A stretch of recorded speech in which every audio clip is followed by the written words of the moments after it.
And one more thing I forgot, if you can put your cell phones on silent or just turn them off and put them away, that'd be appreciated too. Thank you.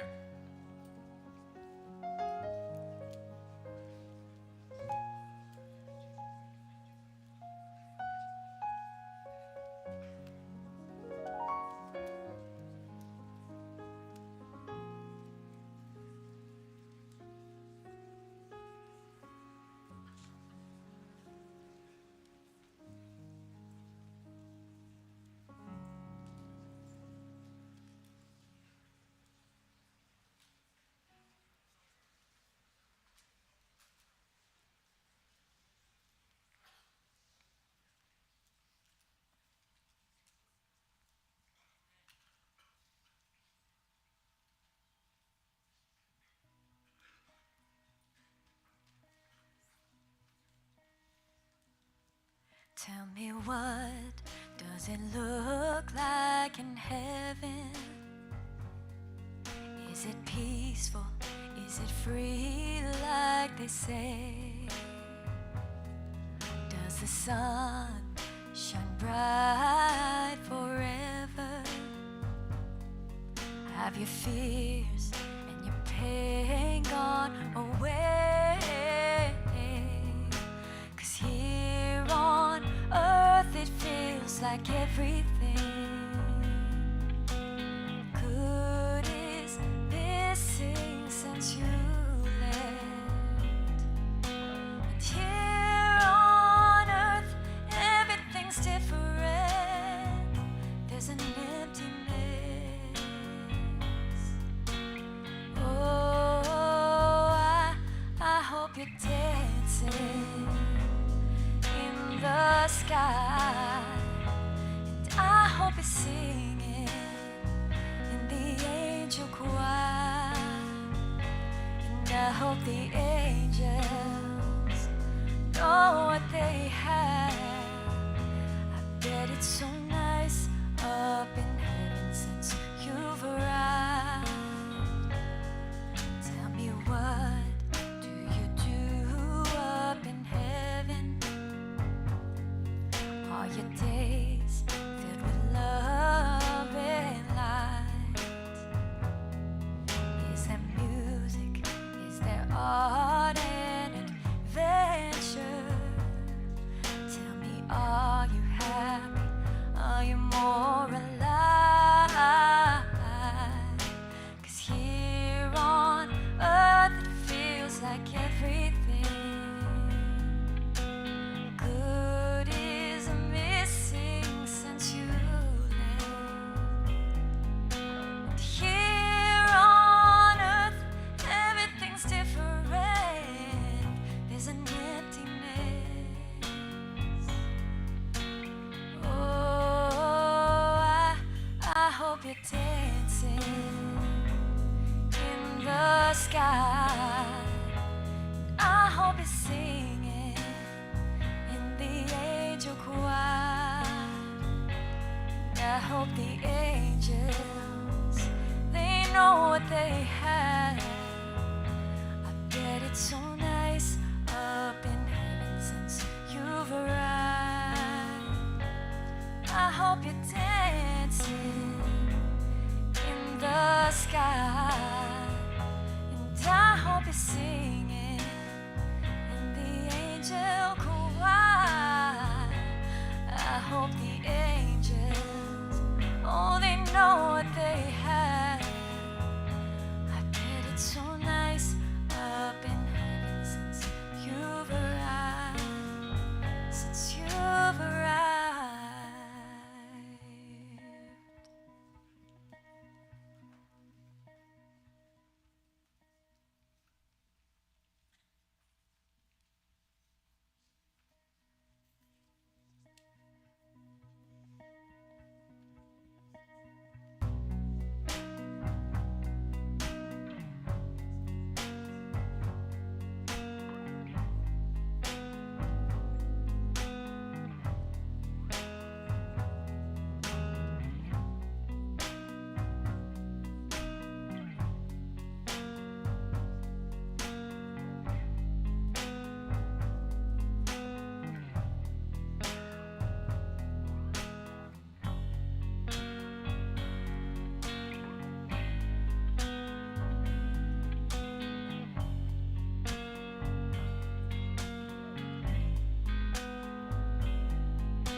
Promettere. Kind of a funny sounding word. I'm going to say it one more time. Promettere. It is a Latin word that everyone in here knows, understands the meaning and the importance of this word. We were given this word when we were very, very young, and we were able to understand and take it in. And later on in life, it becomes the foundation by which our deepest, most loving relationships are built upon. And unfortunately, when that day finds us and tragedy comes knocking, it's the word that we will use to lean on for strength and healing. Promettere, it means promise. And what we're going to ask you to do today is make a promise to yourself. The promise, again, is not to me, it's not to your family, it's not to your friends. A promise to yourself that you will keep yourself safe, faced with a decision after having consumed whatever it is, alcohol, marijuana. Will you make that decision and get behind the wheel and drive? Will you get into the car with someone who has consumed alcohol or drugs and is not safe to drive? By the end of this assembly, we're hoping each and every one of you will make that promise. So Cala High School, Manteca High School, Sierra High School, East Union, this is your every 15 minutes.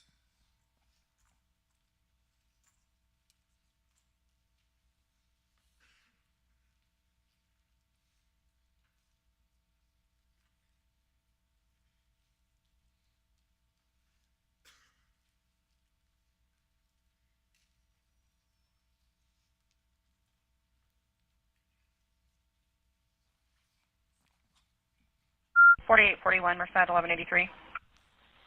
4841, go ahead. 4841, possible head-on TC, Carpenter between Hatch and Whitmore. Merced 48-3, en route for Cross Bandy and Hatch. 4841 copies, en route. 48.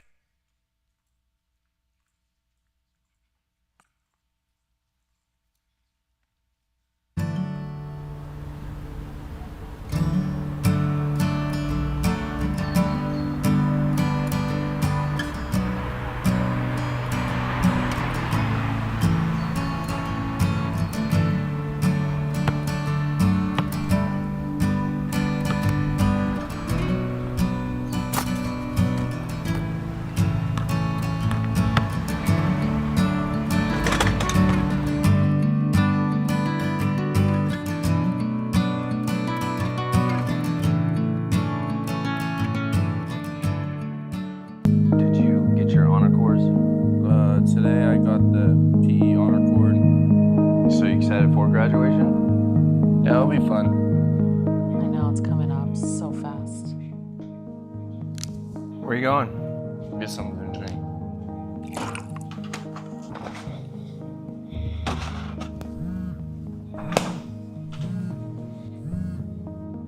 Leela's calling me. Hi.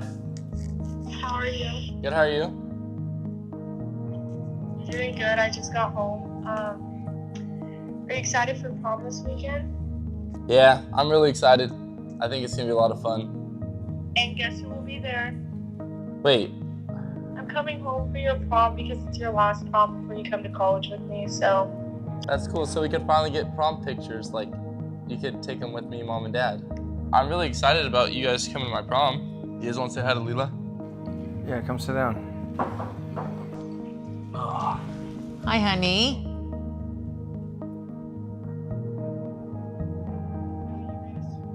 I love you and I'll see you super soon for prom. Roll Tide, bud. I love you, bye. Love you, All right, Leela, bye. Love you.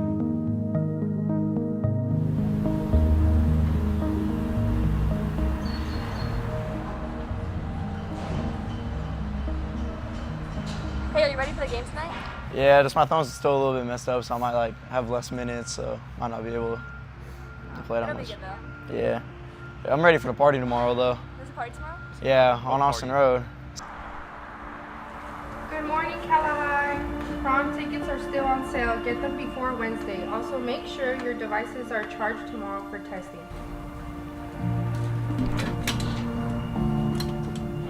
I'm a good driver when I'm drunk, so like I know how to handle it, so I'll be okay. Yeah, that's a good thing. That's a good thing. Yeah, that's a good thing. That's good. Yeah.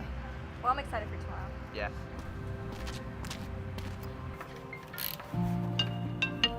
Hey, Aubrey. Hey, Araya. How are you? I'm good. How are you? Are you coming to the basketball game later? I think it'll be a good game. We'll probably go get food after. I don't know if I can make it, but I'll see. Okay, no worries. Just let me know if you need a ride, and I'll take you. But I'm in class right now. I'll talk to you later. Okay, bye. Bye. Who's Aubrey? What you want? She was asking about the basketball game at Sierra.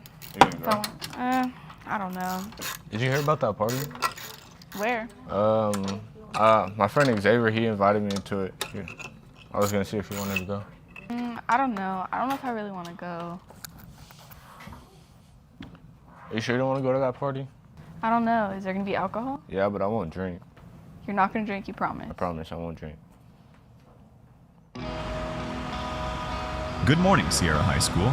We want to welcome all students, teachers, and parents to the 2025 Lobo Gold Music Festival.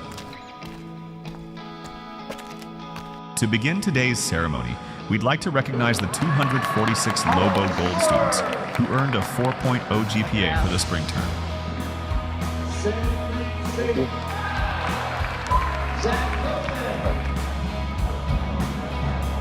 of you. All right. Thank you. Wow. Yeah, it's funny, like, you just look at how, I don't know, I got pictures of you back going through elementary school, so it's great. Just excited. We're so proud of you. I love you. I love you. I'm proud of you too. Love you. Love you. Love you. You going to lunch? Yeah, I'll give you this. Yo, y'all trying to go to the party tomorrow? It's in the orchard. Oh, Yeah, it's gonna be lit. It's gonna be lit. Yeah, ready to move on. Hey, what's up? Hey, what How you doing? Hey, you want to go to lunch together? Yeah, McDonald's. Hey, McDonald's is real quick. Alright, can I scan your passes?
Hey, Leo, what's up? It's kind of late for class. What? There's a party after school today? Oh, Xavier from the basketball game last night, right? Oh, okay, yeah, cool. No, I'll be there. Yeah, just come pick me up. Okay, I gotta go. I'm like super late now. Bye.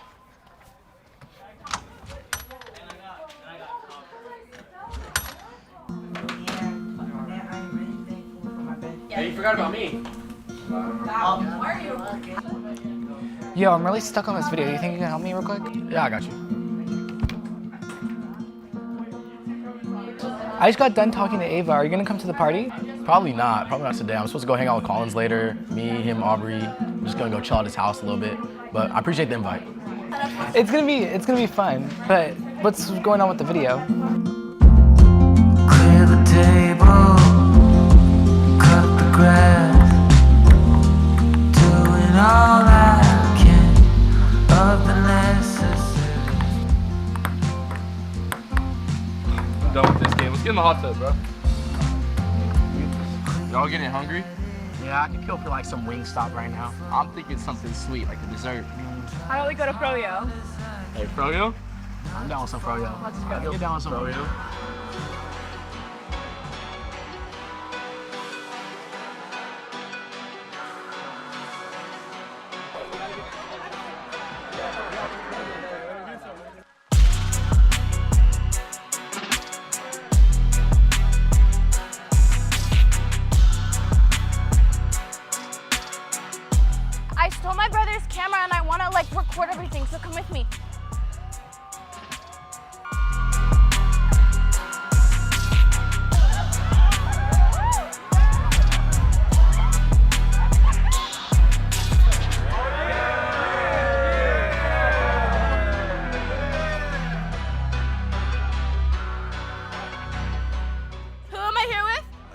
confident.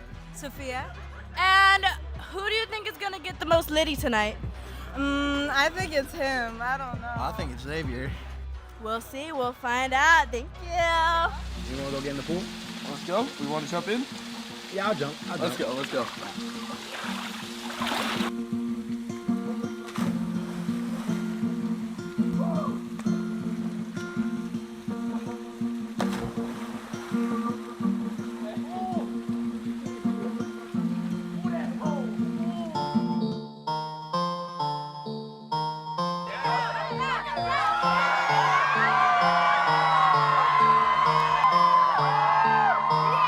Give the camera your name. Noah. Pick it up, pick it up, pick it up, pick it up. You see the drippy, I'm fitted up. Hop in my car and the giddy up. Secure the bag, yeah, I get the bus. Pick it up, pick it up, pick it up. You see the drippy, I'm fitted up. Hop in my car and the giddy up. Secure the bag, yeah, I get the bus. Pick it up, pick it up, pick it up. Ooh, I've been on the flex since flex zone. Neighborhood all in your eardrums. I ain't never scared like Bone Crush. God, don't fear none. My line busy, take no calls. Feels like I don't have no flaws. Snakes in the grass, cut those off. Yo, squad shady, my bros raw. No breaks, we go, go, go, go, go. Don't shade, that's a no, no, no, no, no. Go high, go low, low, low. Yeah. Are you drunk? No, I'm not drunk. I can smell it on you. I didn't drink. I didn't drink. You're lying. I'm not drinking. I can smell it on you. But I'm not drinking. I didn't Let me see your drink. Let me see your drink. I didn't drink. Nah. No.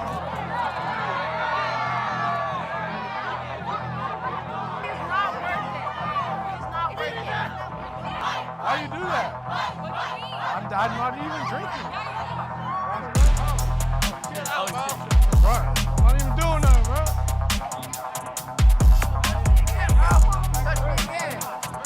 Bro.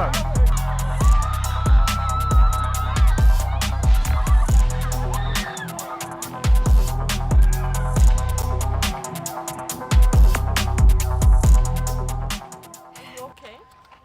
Yeah. I'm gonna call Aubrey. Hello?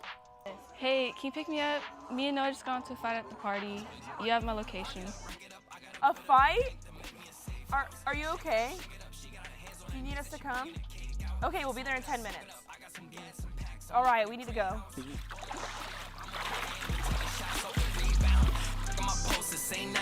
I've been humble too long.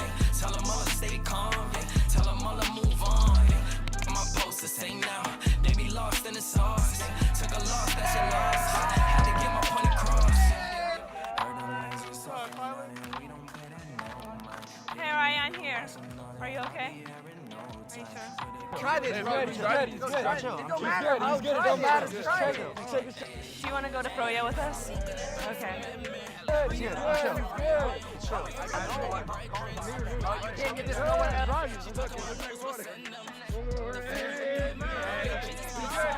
Hey, Collins, I think it's time to go. Leave. Yeah, leave. Yo, hey, she going, bro, what you doing?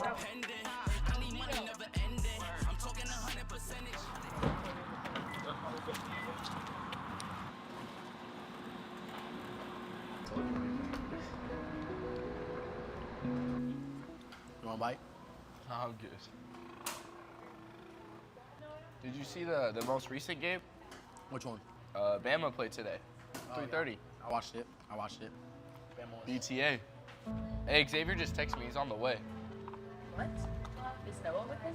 Yeah, I think so. Yeah, Noah's with them. We have to go. I don't want to see him.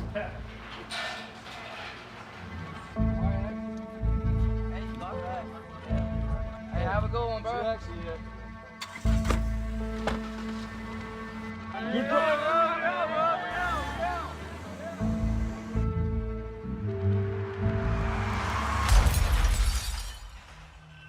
911, what is the emergency? I know the kid Xavier Gaspar, and then my friend Collins. I don't know, he's not breathing. It's all bloody.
Okay. You been drinking? Yeah.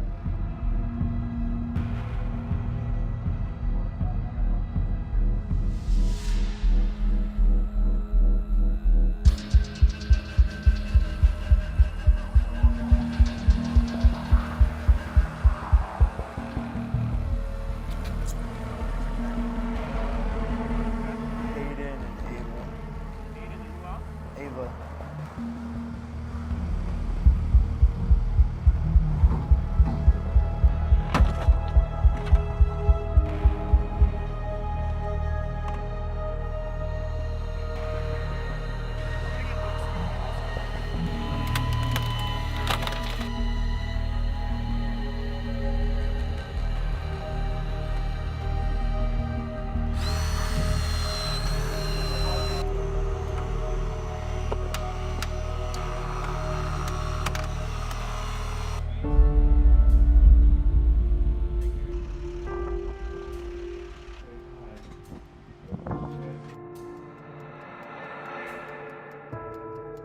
Dear Mom and Dad, as I sit down to write this letter, I'm filled with a mix of emotions.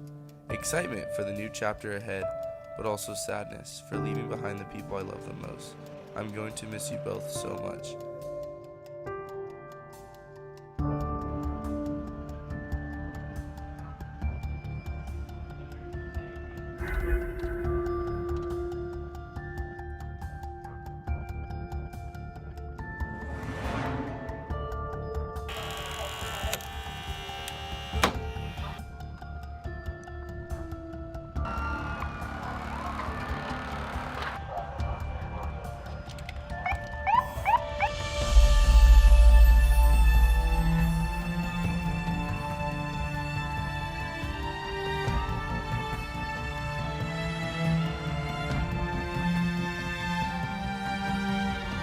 I remember the day I was accepted into college, and both of you beamed with pride.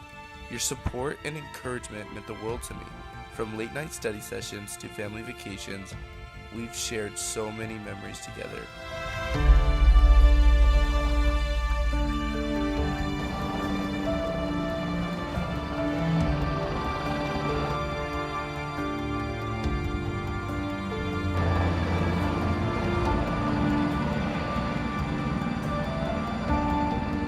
Mom, your unwavering patience and guidance have shaped me into the person I am today.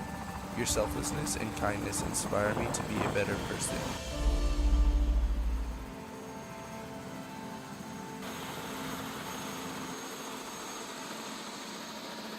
Dad, your wisdom and sense of humor have taught me to navigate life's challenges with grace and humility. As I prepare to spread my wings, I want you to know I'll carry your love and values with me wherever I go. How much have you had to drink tonight? Some. Together, don't do anything until I tell you to, okay?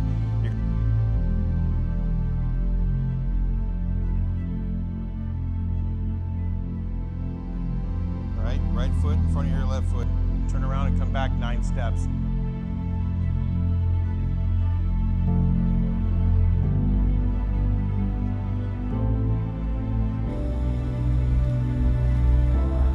Blood alcohol level was a 0.18. You're over double what the legal limit is. You need to turn around and put your hands behind your back. You're under arrest for driving under the influence of alcohol.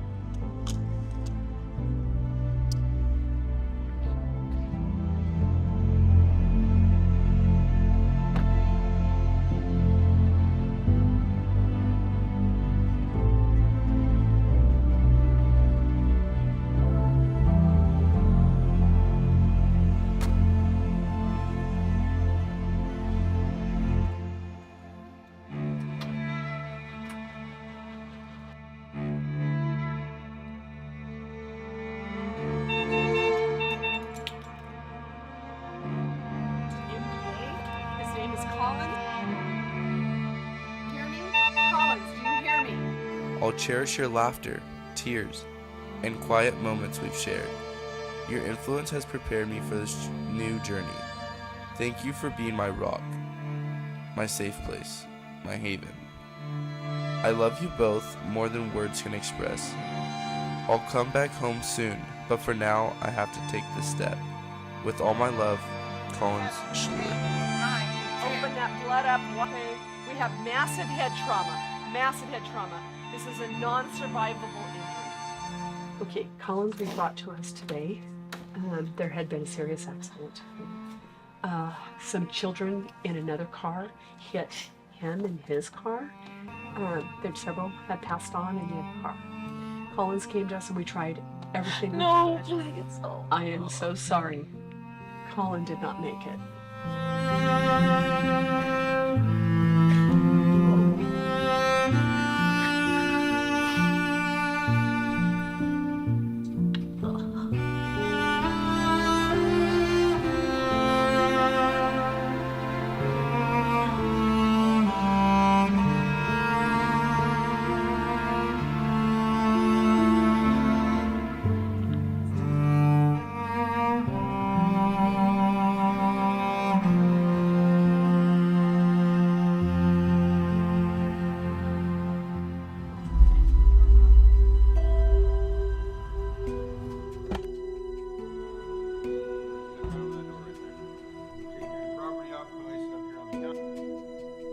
All right, we're going to hang a left to the first door right on here on your left.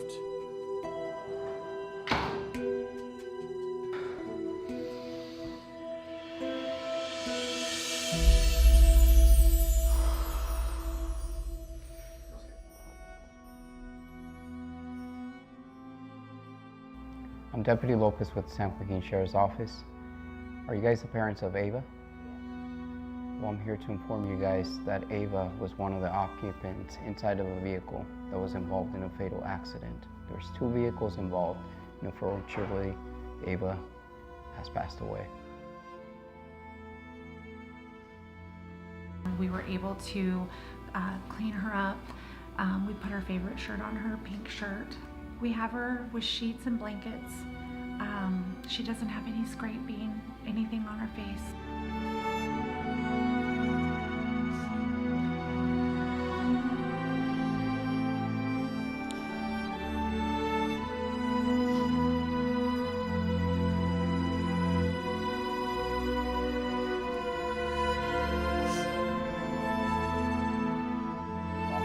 Are you guys the parents of Noah?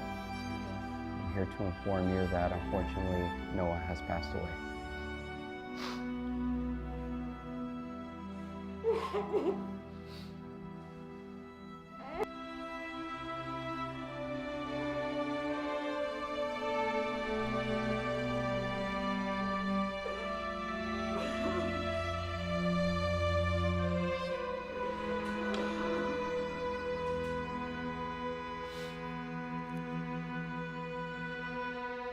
I'm here to inform you that Aubrey was one of the occupants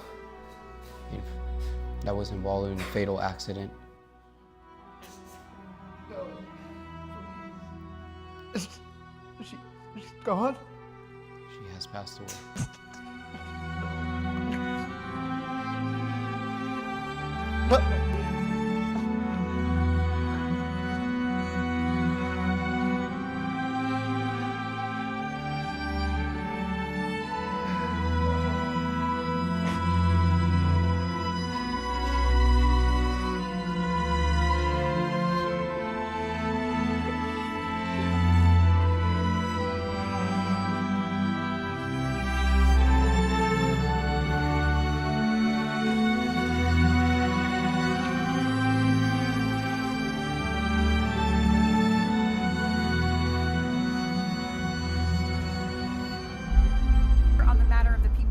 Xavier Gasper. Mr. Gasper has previously entered pleas of guilty to gross vehicular manslaughter while intoxicated. Collins Schluer.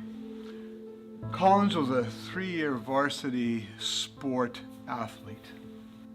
His plans were to go forward, go to the university, get a degree where he could make his life that much more impactful to other people. The 3 other young individuals who are dead were in the same position. Colin Zanzi Schluer was born on January 30th, 2007 to my wife Thera and me. His dream was to become an attorney, but not just any attorney. He wanted to be a prosecutor. Because of Xavier Gaspar, our son is gone. 3 other high school students are gone. This was not an accident. This was a choice. He would like me to apologize to the families of the victim for the decisions that he made. If he could go back in time to change his decisions, he would, and unfortunately he can't. 4 terms of 6 years to life in prison for each victim who died, and 3 additional years for every injured victim to be served consecutively for a total term of 36 years to life. These are serious felonies that will result in strikes on your record.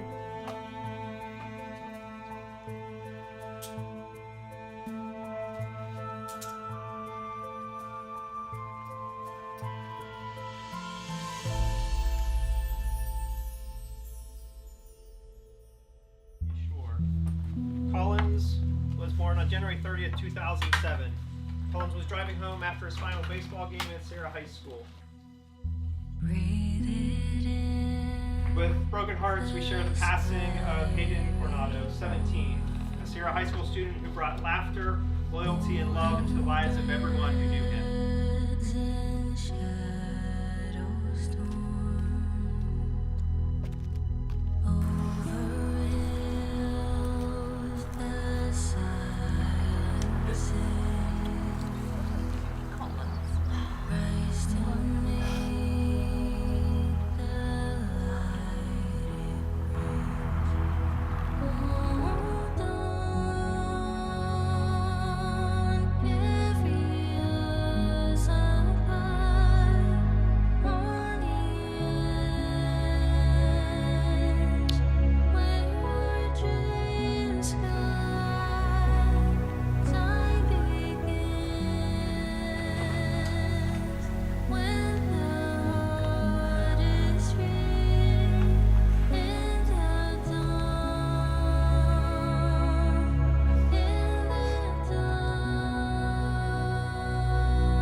Babe.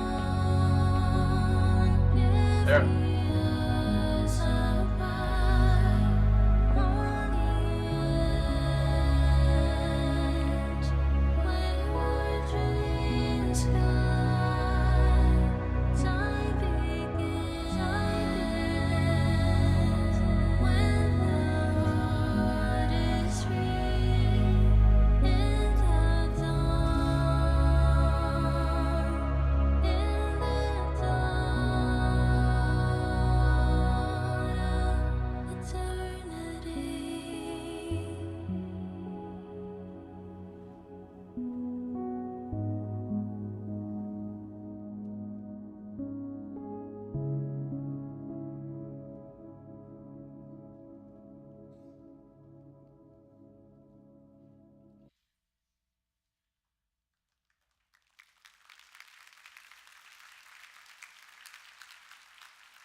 I went to a party, and I remember what you said.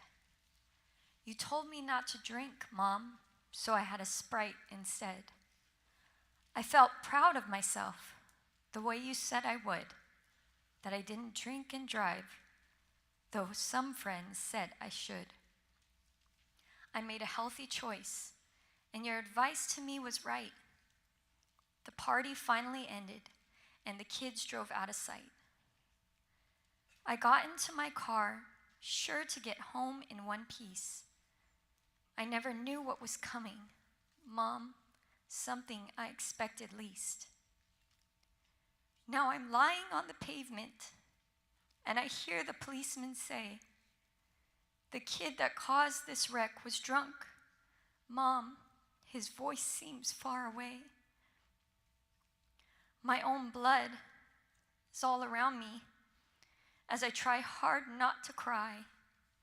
I can hear the paramedics say, this girl is going to die. I'm sure the guy had no idea while he was flying high, because he chose to drink and drive, Now I would have to die. So why do people do it, Mom? Knowing that it ruins lives. And now the pain is cutting me like 100 stabbing knives. Tell sister not to be afraid. Mom, tell Daddy to be brave. And when I go to heaven, Daddy's girl is on my grave. Someone should have taught him that it's wrong to drink and drive.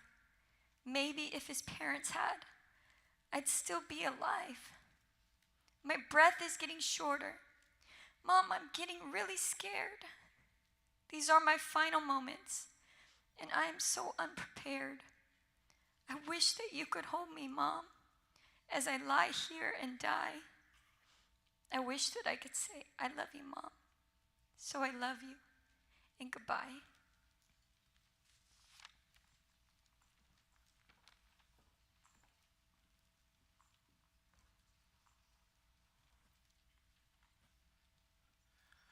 Good morning, everyone. My name is Officer Jones. I'm an officer with the California Highway Patrol. And part of my job is to bring this program to all the schools in San Joaquin County. But the Highway Patrol can't do it by ourselves, so thankfully I've got a lot of friends, a lot of good friends.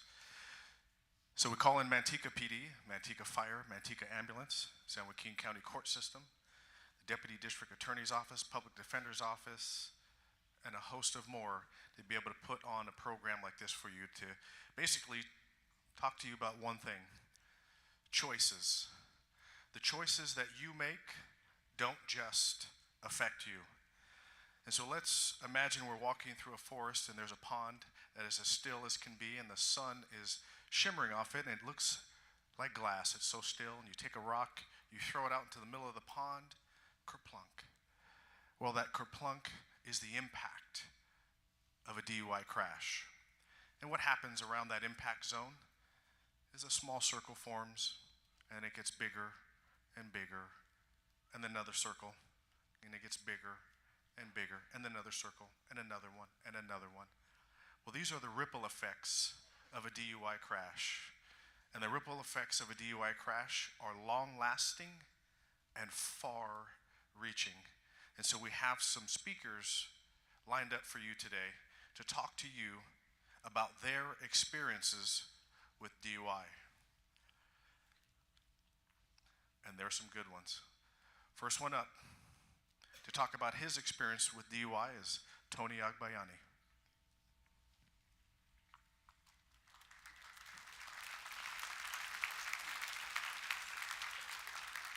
Good morning. I've been doing every 15 minutes now for 16 years. And this particular, I do many of the schools. This particular gathering is is the one that's most dear to me. We live in this community, my wife and I. My wife and I went to East Union, so that's important. Several of our children graduated from East Union. We have 9 children. So one of our daughters graduated from Manteca High, 2 went to Sierra, and 1 went to Cala. So we've got all the bases covered with you. So that's why this is important to me. I want to talk to you about a 1.8-second decision. A 1.8-second decision represents a decision that you make without thinking through the consequences.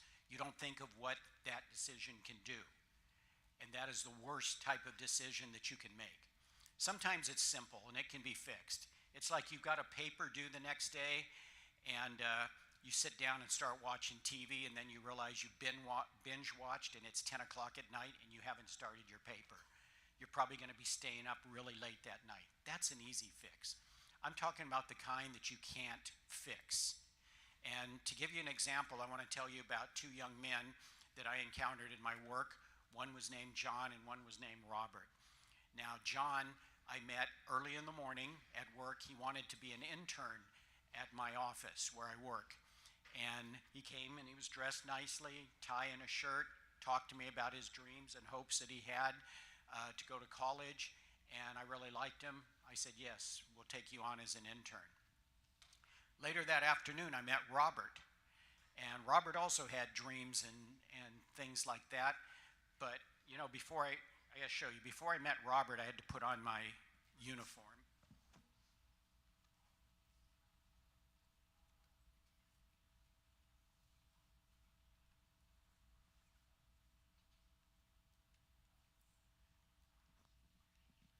I'm a Superior Court judge. I've been a Superior Court judge for 19 years. I met Robert because Robert appeared in front of me, pretty much like this, an orange jumpsuit. Both of them were 18. John that I met that morning and Robert that afternoon, both had just graduated. Both were confronted with the same situation, a party for graduation. When John was approached to ask if he was going to the party that night, he says, you know, no, my friends and I already got plans. We're going to Red Robin, then we're going to the movies. His friends kind of got on him and said, that's boring. You could do that any time. This is the end of the year party. He said, nah, we already made these plans. He didn't make a 1.8-second decision. He was thinking through the consequences. When Robert was asked at his school if he was going to the party, he said, oh yeah, of course I am. It's the end of the year party. He didn't think through the consequences. He had a scholarship, a sports scholarship to go to college, but he wasn't thinking about that. Later that night at Red Robin, it took 1.8 seconds for John to pick up his first Dr. Pepper and drink it. Out at the field, it took 1.8 seconds for Robert to pick up his first beer of many that he was going to drink that night. Later on at the end of the night, after the movie and the show, John got in his car. It took him 1.8 seconds to turn the key to his car to start it. He drove off home, got to home, went in, fired up his Xbox, and him and his friends played games for the rest of the night. Meanwhile, at the field, the party was winding down. They ran out of liquor. So Robert got in his car, took him 1.8 seconds to turn his key and turn it on. He drove off. He got about 2 miles down the road, ran a stop sign, and hit a man who was coming home from the store picking up some milk for breakfast the next morning. Killed the man. And that's Robert, who was sitting in my courtroom, waiting to see what was going to happen to him. Later that summer, John finished his internship. I asked him what was happening. He said he was going to Berkeley and starting college.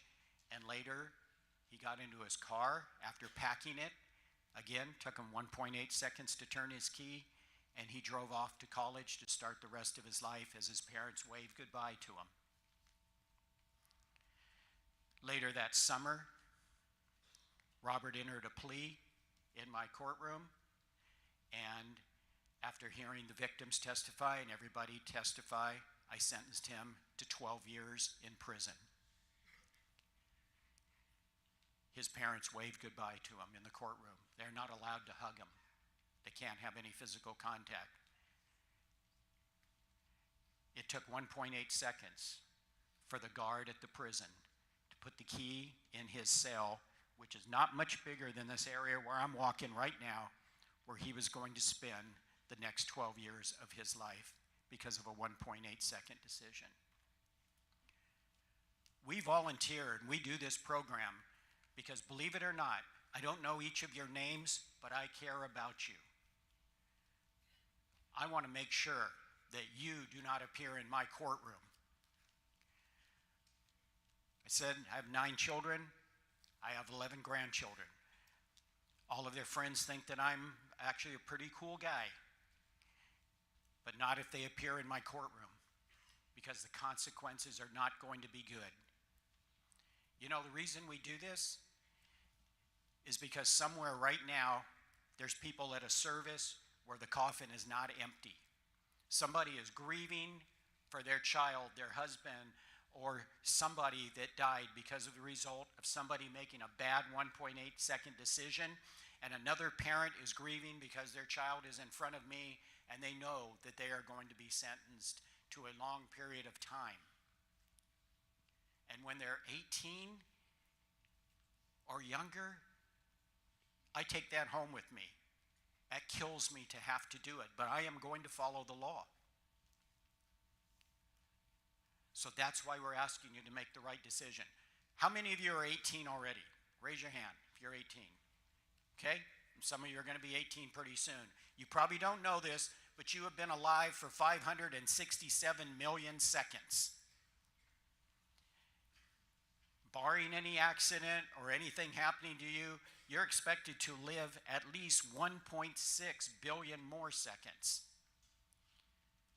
So ask yourself, do you want to make a dumb, stupid 1.8 second decision affect the next 1.6 billion seconds of your life?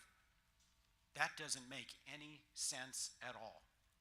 So that's why we're asking you to make this choice. Now, I always ask people at the end of this, I live in this community. If you see me somewhere on the street, you see me in a store, please come up to me and say hello to me so I know that you are okay. Recently, I had a man come up to me and he said, hey, you're the every 15 minutes judge. And I said, yeah, was your kid in my thing? And he goes, no, I was the kid 16 years ago in your every 15 minutes. He still remembered, he was still alive. The easiest way I can say this is to be smart, not stupid. Make the right choice.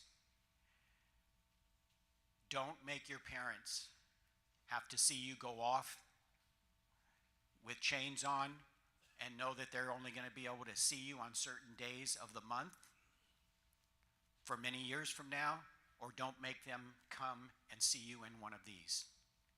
That's what my plea is for you, and that's why I come here.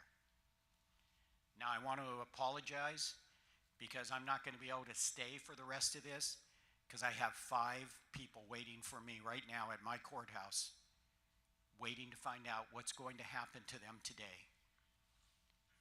Because I know because of their age, they went through the program. And I know they heard this message, but they didn't listen. And now they are going to face the consequences. Please don't do that. Come and say hi to me. People always laugh because I tell them one of the places you will always find me is Dollar Tree. I love Dollar Tree. And somebody didn't believe me, and I was in Ripon, and I was done with the thing. I was done with the every 15 minutes, and I said, oh, there's something I need to pick up at Dollar Tree. I walked over to Dollar Tree. I did not realize that all the kids at Ripon go to Dollar Tree for lunch. A young man opened the door for me because he was leaving, and he looked at me for a second, and he turned around, and he yelled back in the store, hey, it's the judge. He's not kidding. He does shop at Dollar Tree. And so they all said hi. So please say hi to me if you see me and let me know that you listened to us. Have a great life and live long. Thank you.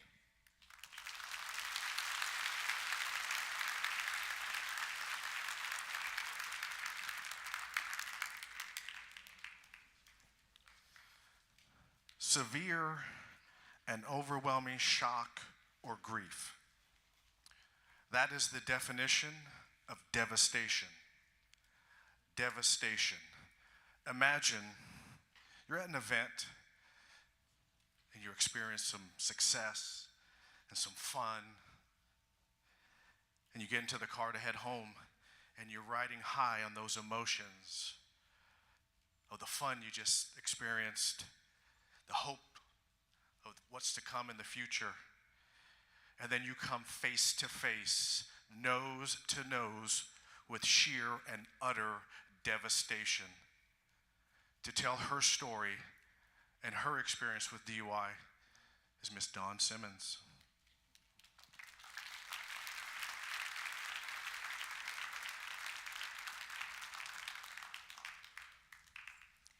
Well, good morning, everyone. My name is Dawn Simmons, and I come to you way from the bottom of the boot in South Louisiana to share our story with all of you. Just waiting on the slides. Y'all have the slides ready? Okay. So this is my family. I also, just like the judge, have 9 beautiful children. You know, this is my crew. This is at my oldest son Ren's wedding back in 2016. I think this is the last time we were all dressed and pretty together, because a lot of my kids were grown at this time, and it was just, as I'm sure some of you parents know, when children are grown and they start moving away, it's very, very difficult to get them all together back in the same place. So this is my crew right here. Next slide. And here's a little more recent picture of everyone. This is me, my husband Ray, Ren, Katie, Shay, Rhett, Carly, Kyle, and Lindy, Christopher, and Cameron. So my story today is going to revolve around Lindy, Christopher, and Cameron. On December 17th of 2021, Christopher had a basketball game. Excuse me, y'all. Christopher had a basketball game in Monroe, Louisiana, which is about 4 hours from where we live. It was the last day of school before the Christmas break, and the kids went to school, they took their exams, they came home around noon, and then we proceeded to drive to Monroe. So we headed there, and Christopher played his game, and they won the basketball game. It was an amazing year for our little small school. Our basketball team was undefeated. So the kids were hungry. We proceeded to go to Subway, where they ate real quick, and then we proceeded to head back home to begin to celebrate the Christmas holidays, the break, and just all the great things for that time of year. So we were about an hour and a half away from home. We were traveling south on Interstate I-49. Where a drunk driver entered onto the interstate the wrong way. He proceeded to hit our vehicle head on. He was doing 80 to 90 miles an hour. We were doing 75, which is the speed limit on that interstate.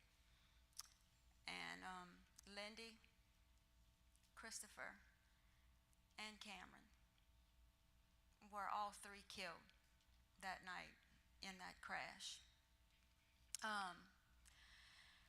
Christopher's girlfriend was in the vehicle with us as well, and her and I were the only 2 to survive that night. So I'd like to tell you just a little bit about Lindy, Christopher, and Cameron. Next slide. So this is my beautiful Lindy. Lindy was 20 years old at the time of the crash. Lindy was our memory maker. Lindy videoed, photographed, and documented everyday life. Photography was the love of her life. It was definitely her gift from God. There were many, many videos of Lindy and Cameron would be in Walmart, where they would get on a little side aisle where nobody was. They would do a little spin, do a little dance, and then go on about their business.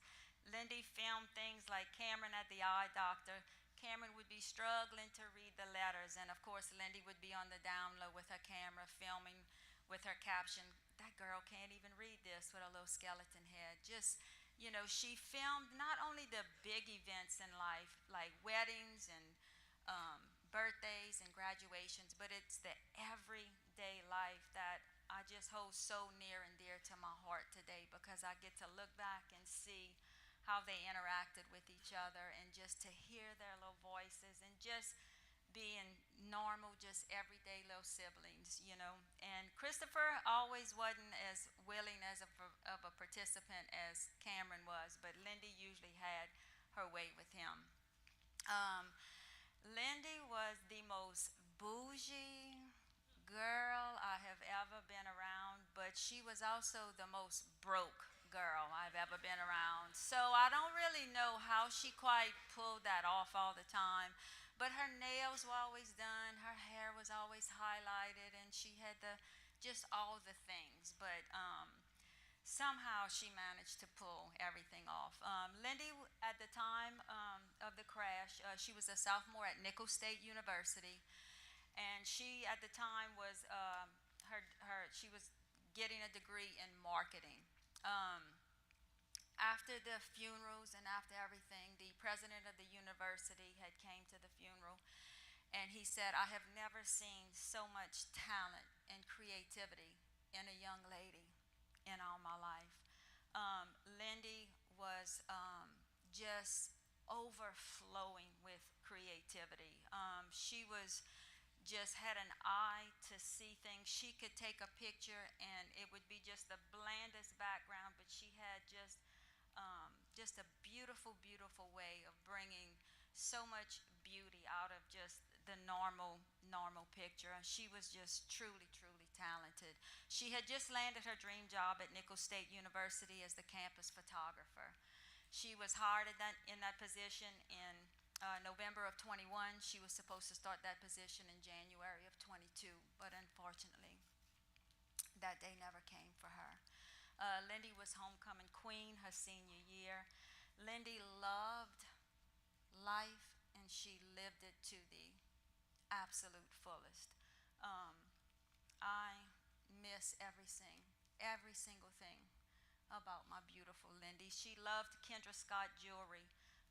We have had the honor, Kendra Scott is a magnificent company who does a lot of give back for our nonprofit, and they actually have a Lindy necklace named after her, a Lindy Ray fall collection, and they just came out with the Lindy Ray spring collection, which it just brings so much joy to my mama's heart. That's something that she loved, that people can have a piece of her wherever they go. Next. This is some of her artwork. She was also a very, very talented artist. I have had the honor of being able to, for our nonprofit, we make prints of a lot of her artwork, and I have been able to ship this literally around the world, which is just another thing that I am just so grateful and thankful for. She was just so very, very talented. Next, please.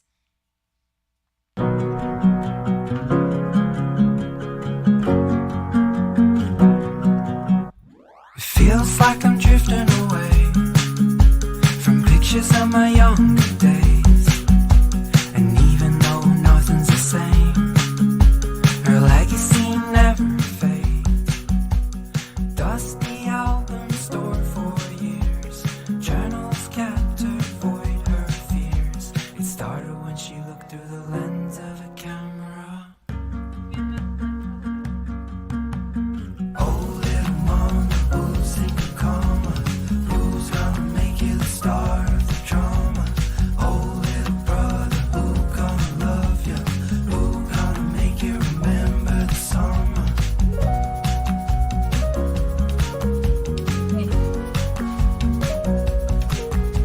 We're living in a digital age.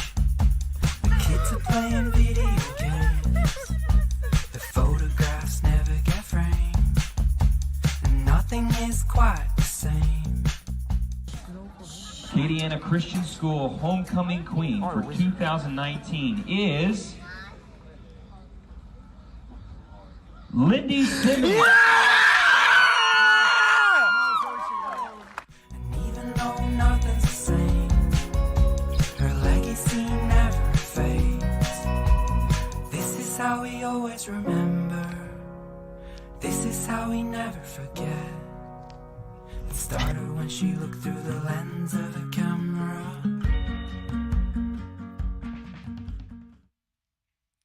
So that's just a little bit about my beautiful Lindy. Next slide, please. And this is my beautiful boy, Christopher.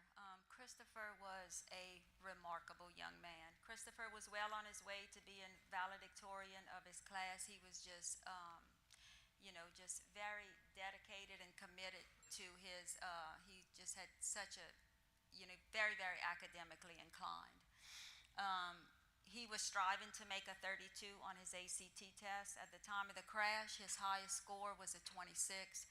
On the way to that basketball game, we actually had a conversation. He said, "Mom, I have about 7 or 8 more times to take it." He said, "Over the Christmas break, if you could get me some study guides in the math and science," he said, I really think I'll be able to achieve, I'll be able to make that 32. I have no doubt that Christopher would have achieved that goal. He was just very, very driven. He had his future meticulously planned. He was also a very amazing, just natural athlete. We were on our way to his basketball game at the time of the crash. He won the first team All-State basketball award that year. He also won the Golden Glove award for baseball. And the following year, he was going to try out for football. Sports is something that he and I just shared a tremendous love for. I spent many, many hours in the yard. He was a pitcher, so I was his catcher. So we spent many, many hours in the yard where he would practice his pitching. We played many, many basketball games in the driveway. And it's just something that he and I shared just a great, great love for. And I'm so thankful that I had the opportunity to spend so much time with him doing something that we loved so much. Christopher was, he was known for his integrity. When Christopher gave you his word, you could absolutely count on it.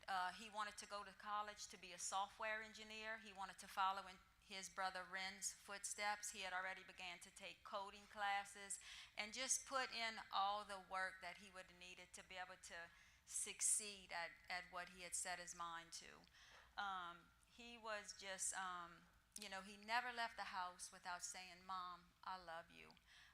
If I could have prayed for a son, Lord, I would love a son and I would love him to be this, this, this, and this. When I can tell you, Christopher checked every single box. He was just such an amazing young man. After the crash, we had to eventually go to school and clean out all the lockers and just all the things. The school that my kids went to was a very, very small school. I believe Christopher had 15 in his graduating class. Cameron might have had 17 in hers. But we were cleaning out their lockers, and I went through some of the papers and stuff, and I found this paper, and the question was, does my life matter? And this was his response. He said, "Yes, I believe my life matters because I was put on this earth with a purpose from God. I also think my life matters because I have the ability to change people's lives by showing them God." This is the heart of who Christopher was. I just never, ever dreamed that he would do this from heaven. Christopher, I asked his little girlfriend after the funeral, "Tell me something that you'll always remember about Christopher." And she thought a minute and she said, "Miss Dawn, the thing I'll always remember about Christopher is that he always made me feel safe." And I just thought that was just such a beautiful compliment for a 17-year-old young man. He always made sure her oil was he would check the oil in her car, make sure the air in her tires was good. Christopher was my beautiful, beautiful boy. Next slide, please. I can't describe what I'm feeling, and all I know is we're going home, so please don't let me go. Hit it, hit it. Don't let me go. Hit it. And if it's right, I don't care how long it takes. As long as I'm with you, I've got a smile on my face. Save your tears, it'll be okay.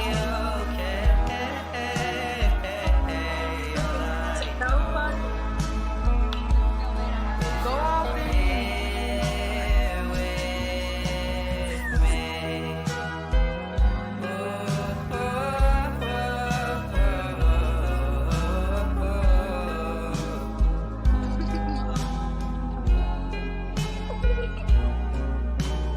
Watch the sunrise as we're getting old. I can't describe. I wish I could live through every memory again. Just one more time before we float off in the wind. And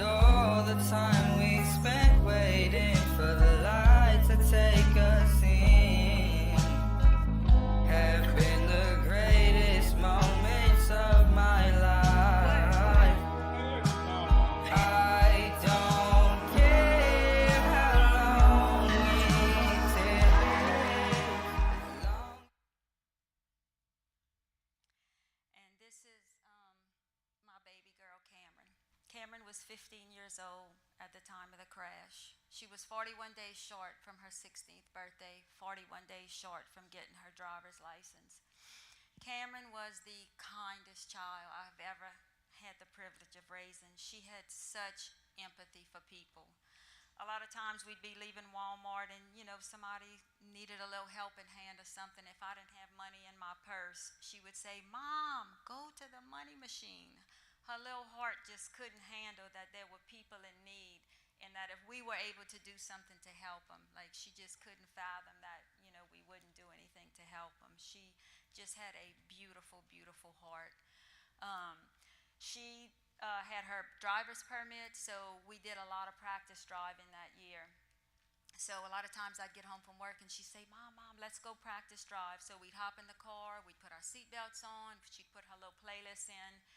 And when I tell you that girl would sing from the time we would leave to the time that we would come home. She had I thought just a beautiful little voice, but she didn't have confidence in herself and would only sing in front of people that she felt comfortable with. But I tell you, it was one of the things when the time came when I was finally able to begin to drive again, that I looked and longed to see my little baby girl sitting in the side of me and longed to hear her little voice sing again. Cameron loved softball. She was a cheerleader. She loved Hello Kitty. She loved gummy bears. Her last text to me said, "Mom, can you please pick me up some gummy bears?" And on the night of the crash, in the side pocket of the door where she was sitting was a half-eaten bag of her little gummy bears. Cameron was just a beautiful, beautiful person who, if you were her friend, she put a lot of time and commitment to that friendship. She was just a beautiful, beautiful young lady. I found this in her locker for something that she had wrote. She said, "I love the way I look. God made me beautiful. I am motivated every day and will take it as an opportunity for greatness. I will find happiness in everything. I will learn to forgive and forget. I will give all the love that I had." And I can honestly tell you, till that last day that she had here on earth, she truly, truly, she did give all the love that she had. This is her. The next slide is her singing. Next slide, please. What am I now? What am I now? What if I'm someone I don't want around? I'm falling again, I'm falling again, I'm falling. What if I'm out? What if I'm down? What if I'm someone you won't talk about? So, Tisha, tell us about your I'm falling again, I'm falling again, I'm falling. Say butt. What am I now? What am I now? What if I'm someone I don't want around? I'm falling again, I'm falling again, I'm falling. What if I'm out? What if I'm down? What if I'm someone you won't talk? We're asleep right now, we're stressed.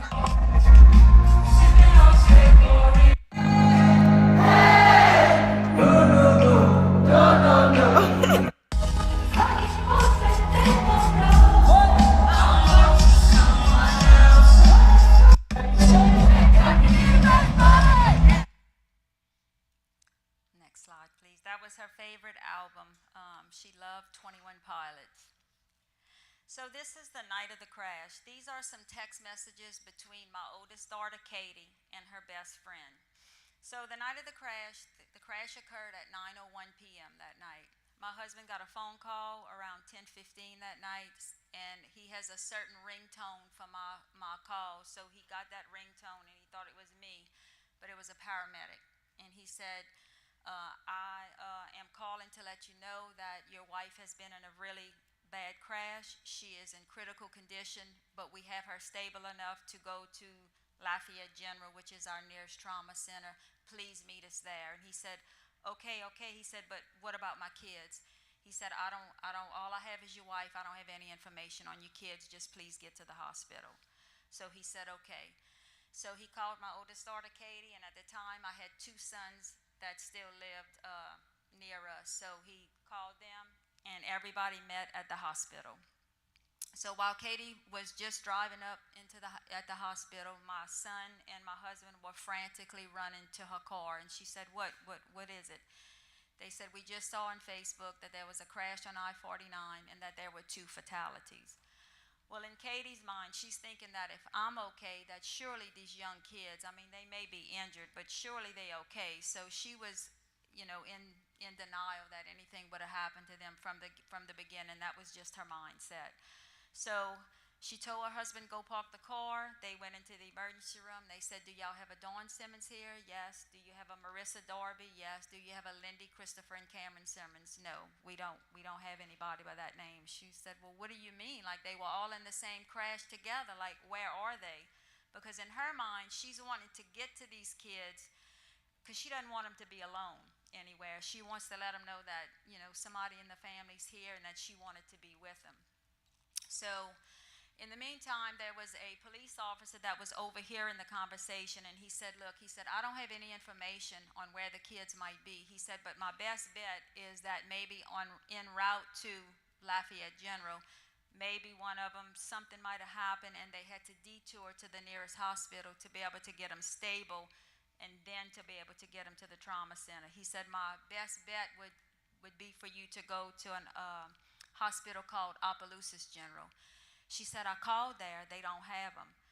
So by that time, her mother-in-law had got there, and so these texts are my daughter Katie asking her friend Allie to send her all the numbers to the hospital in our area so that they could begin to call and try and find them. So that's what these texts are. So they called every hospital in the area, and nobody had them.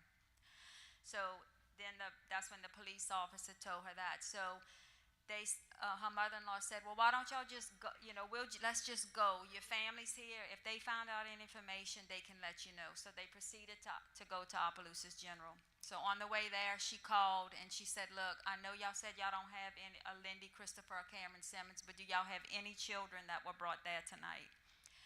And the charge nurse says, well, yes, we do have a young lady that we have here, but I just need you to know that you're going to need to identify her. Still, she's in denial. She says, well, what do you mean? He says, well, we're going to need you to tell us who she is. And so she said, okay, but still in denial.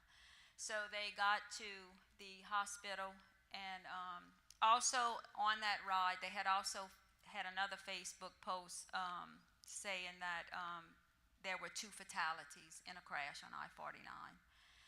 So they got to the hospital, and the charge nurse let him in, and he said, can you please tell me what your sisters look like? So she started fumbling, trying to describe the girls, and her husband said, Katie, just show him a picture. So she showed him a picture of Lindy and Cameron, and the nurse said, come with me.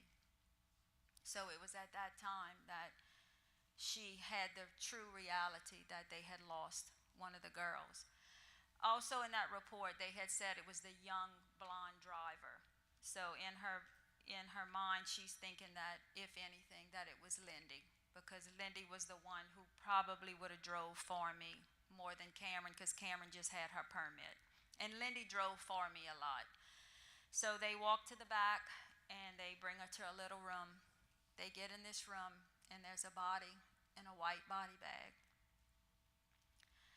So she walked in, and she said, I can't look. I can't look. So her mother-in-law says, can you please unzip it so we can see who it is? So in the back of her mind, they're expecting it to be Lindy. They unzipped the bag, and it was her little baby sister, Cameron. Cameron and Katie look identical. 15 years old. Her mother-in-law said, Katie, they got it wrong. It's not Lindy, it's Cameron. she walked over to her baby sister and she looked fine. She touched her little face and she pleaded with them, please, please keep working on her. Please, she looks fine. Please keep working on her. And the nurse said, I'm so sorry. By the time they got her here, she was in really bad shape and there was just nothing that we could do. I am so sorry. Just recently, we looked at the medical records.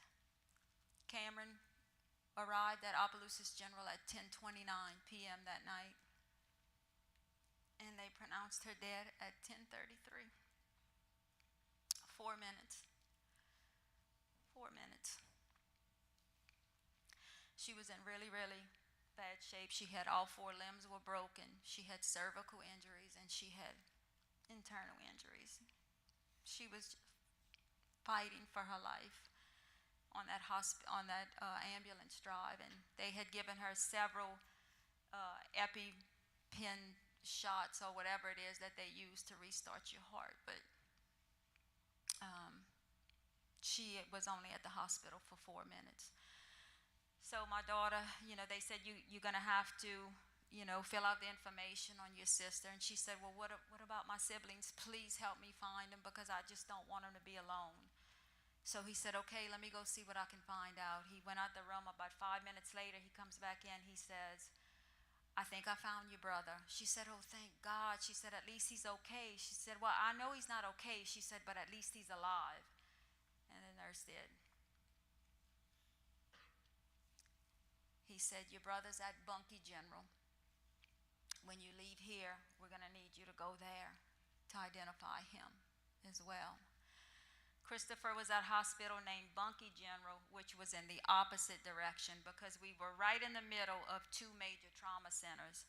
One paramedic was more familiar with the Lafayette area. The other paramedic was more familiar with the Alexandria area trauma center. So he was trying to get Christopher to that trauma center, but he coded and they had to detour to a nearer hospital to try to stabilize him before they could get him to the trauma center.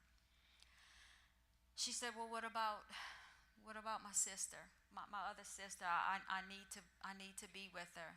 And he said, she's still in the car. And she said, alive? He said, oh no. He said, they've been trying to get her out the car for almost 2 hours now. They still haven't taken her from the car. So in a matter of those 5 minutes, she found out that Lindy, Christopher, and Cameron, because of one man's decision,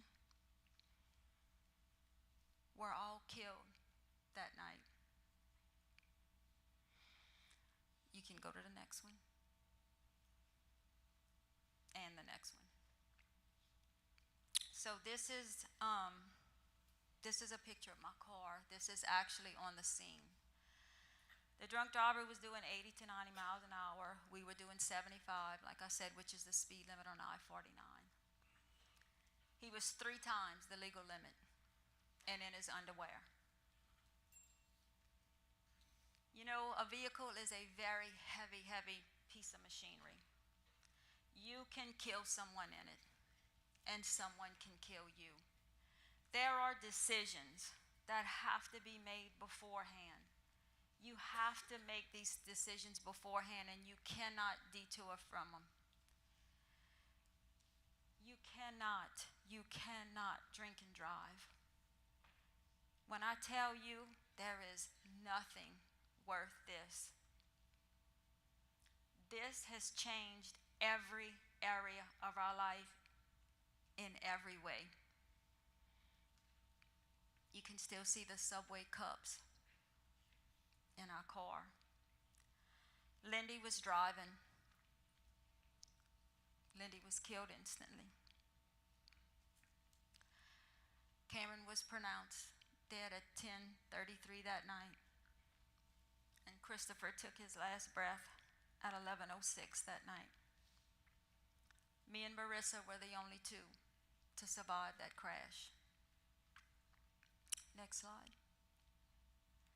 So here are some of my injuries. I tore both carotid arteries. I had a lacerated spleen. I had bleeding on the brain. I had about 7 or 8 broken ribs. My sternum was fractured. My right arm, my right wrist was broken, and my legs were they were just crushed. I am so thankful to be able to stand here and to be able to, walk today. I stayed in the hospital miraculously for only 9 days, but I was in a wheelchair for many, many months, and followed by many, many months of rehab. Marissa broke her left femur, and she broke her right hand, and she had a lot of issues with realigning her little spine. I mean, can you imagine the impact of a crash like that? One vehicle doing 80 to 90, another vehicle doing 75, and there were no brakes applied. So the little slide on the side is the crash site, where we have their little crosses on the side of the road. That is the place where my life as I knew it was changed forever. I didn't find out for 2 days that Lindy, Christopher, and Cameron did not survive the crash.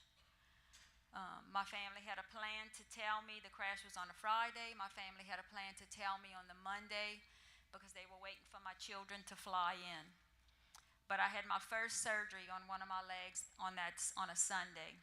And after the surgery, the doctor said, I think she's stable enough that y'all probably gonna have to tell her, because I can just barely remember thinking I would come to consciousness a little bit, and I'd ask, where's the kids? And they would say, Mom, just worry about getting better, just rest, just get better. But I can kind of remember in the back of my mind thinking, why aren't they telling me that Christopher's in room 210 with a broken arm, or, but my body was just too broken to be able to take in that information.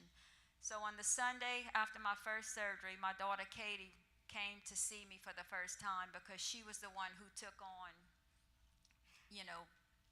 planning the funeral, picking out caskets, and you can just imagine the chaos of, losing 3 young kids like that. So she came to see me that Sunday, and her and I have an extremely close relationship. So when I saw her, I locked eyes with her, and I said, Katie, where are the kids? And she was starting to back up, because she didn't want to be the one to tell me. They had a plan that they had already devised that they were going to tell me. But one of our pastors was there, and he was pushing her forward. He said, Katie, he said, tell her. He said, she keeps asking for the kids. My daughter has beautiful, beautiful blue eyes, and I'll never forget those blue eyes. They were just welling up with tears, and she said, Mom, I'm so sorry. She said, they're gone. And I just couldn't take it all in. I said, all of them? Mama, I'm so sorry. But I tell you, I'm so thankful, and I know this is crazy that I was injured in that crash, because I tell you, I could not have taken the weight of losing those 3 kids had I been in my whole self. So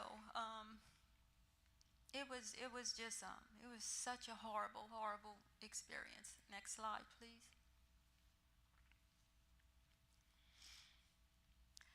So this is January 3rd. The funeral was January 4th. They had to collaborate with the doctors to try and figure out when we would have these funerals, how long I would be in the hospital, when I would be able to make it there.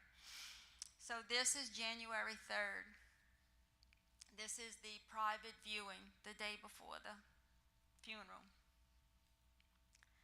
These caskets. Oh. This day right here is a day that marked me, that I will never, ever, ever forget.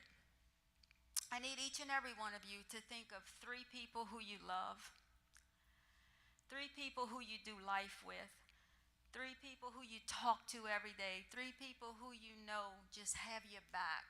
They just your people you can count on. And just imagine, at 9:01 they're here, and at 9:02 they're gone. You You can't go back. You can't say, oh, I didn't mean to do that. It was only one beer. I was just catching a text message. I just got distracted for a minute. You can't go back.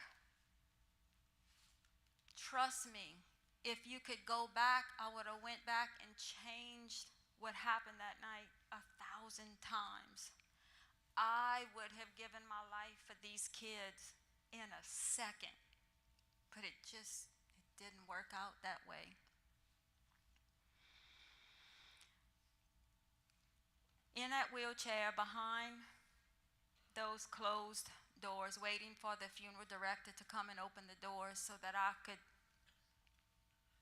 see those kids, was the most hopeless and devastating feeling I have ever felt in my life.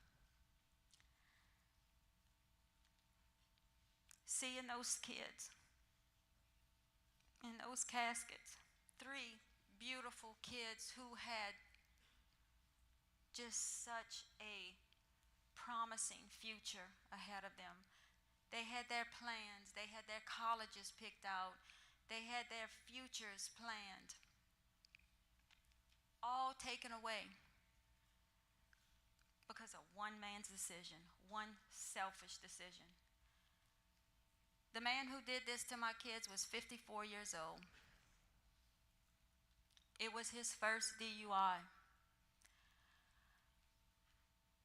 But I would bet my life that he had driven behind the wheel many, many times before that because of some of the medical conditions that he had. You see, I don't know about in y'all area, but where I'm from in Louisiana, the thing that people think about the most is they don't want to get caught. They just don't want to get caught. But guess who got caught that night? We did. An innocent family who did nothing wrong that night, just trying to get home from a basketball game. And this is why such a big part of, the miracle that I'm able to stand in front of you today is because I don't want that thought process to be, I don't want to get caught. It's, I'm not going to do this because I'm not going to risk my life and I'm not going to risk another person's life because life is precious. Next slide, please. Lindy Ray Simmons, October 24th, 2001, December 17th, 2021. Lindy and, just another side note, Lindy and I share a birthday. I never thought that I would be the one left here and have to celebrate a birthday without her. Christopher Ryan Simmons, October 18th, 2004, December 17th, 2021.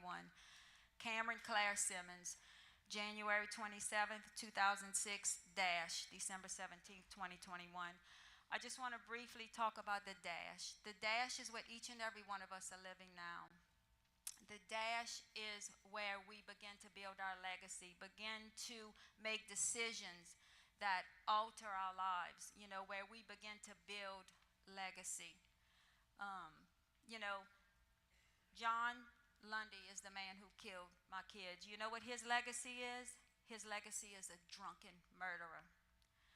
You need to begin to make decisions now. Y'all are not too young to begin to make decisions, to begin to think about what kind of influence do you want to leave behind when you are no longer here. Because one thing I can tell each and every one of you, that final date will be stamped on each and every one of us. What you do, that's not a single one of us that are guaranteed tomorrow. You see, there's 2 sides to that coin. Either you can be the one to cause something like this, or like us. Can you imagine the weight of carrying that? Or like us, we did nothing wrong that night. We were just trying to get home from a basketball game. So, just think about the legacy that you want to leave, because sometimes you don't have control of what happens next. And this is the day of the funeral, triple funeral, 18 pallbearers. Just a day that no parent ever wants to attend. Next slide, please.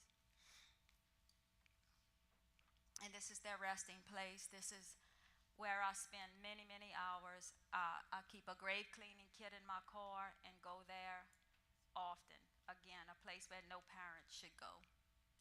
Next slide, please. That Arizona sky burning in your eyes. You look at me, babe, I wanna catch on fire. Ew. It's buried in my soul like California gold. You found the light in me that I couldn't find. So when I'm all choked up but I can't find the words, every time we say goodbye, baby, it hurts. When the sun goes down and the band won't play, I'll always remember us this way. Lovers in the night, though it's trying to ride. We don't know how to rhyme, but damn, we try. But all I really know, you're where I wanna go. The part of me that you will never die. So when I'm all choked up and I can't find the words, every time we say goodbye, baby, it hurts. When the sun goes down and the band won't play, I'll always remember us this way. Oh yeah, I don't wanna be just a memory. So, thank y'all so much for allowing me to share our story with y'all. My prayer for each and every one of you is that you leave here without just hearing another sad story, but that your hearts and your perspective would be transformed. Things happen so quickly, and you can't go back and change them. Stick with God, y'all. He has been my lifeline and my survival for the hardest thing I've ever had to endure in my life. So thank you all so much for having me.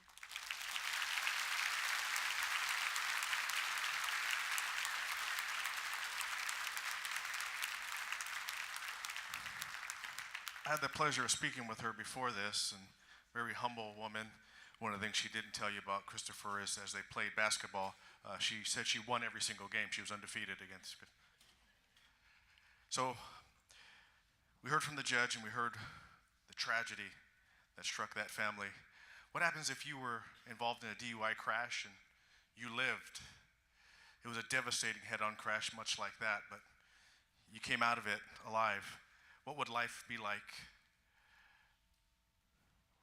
Would everyday life be the same? Well, to tell his story about his experiences with DUI is my friend, Manuel Russ.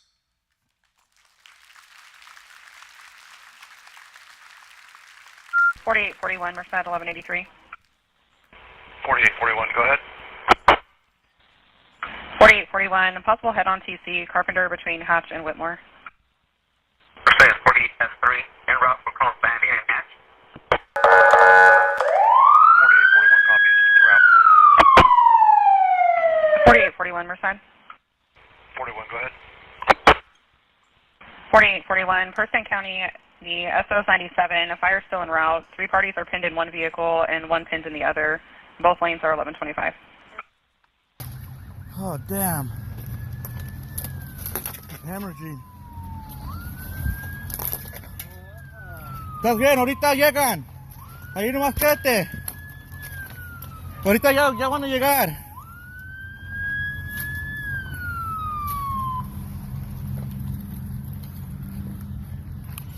Merced 4810-3.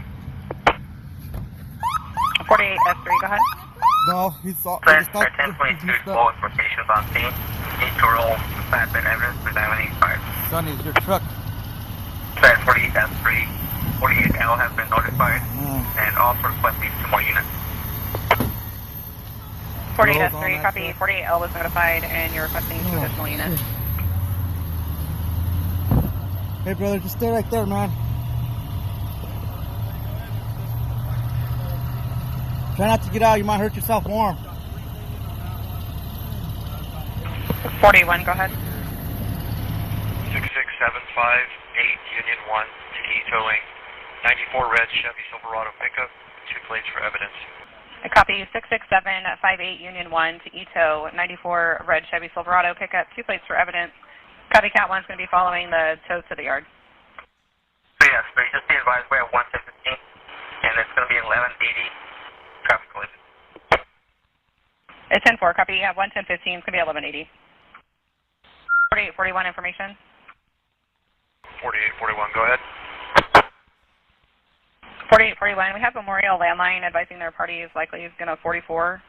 And they have a possible ID of Last of Russ, first of Manuel, middle of Alberto, 723 of 76. They're inquiring if we have confirmed an ID and if we have any contact info for the family. 4841, negative information on the family yet. I'll call Memorial. First at 4841, 1015 info. 4841, go ahead. 1015, last of Garcia. The charges are going to be 23152 A and B, 14606 BC, and the hospital will call prior to her release. 48S3. 48S3, go ahead. 48S3, part of Garcia has been booked in 98. 10-4, copy. Last of Garcia was booked for DUI, 98.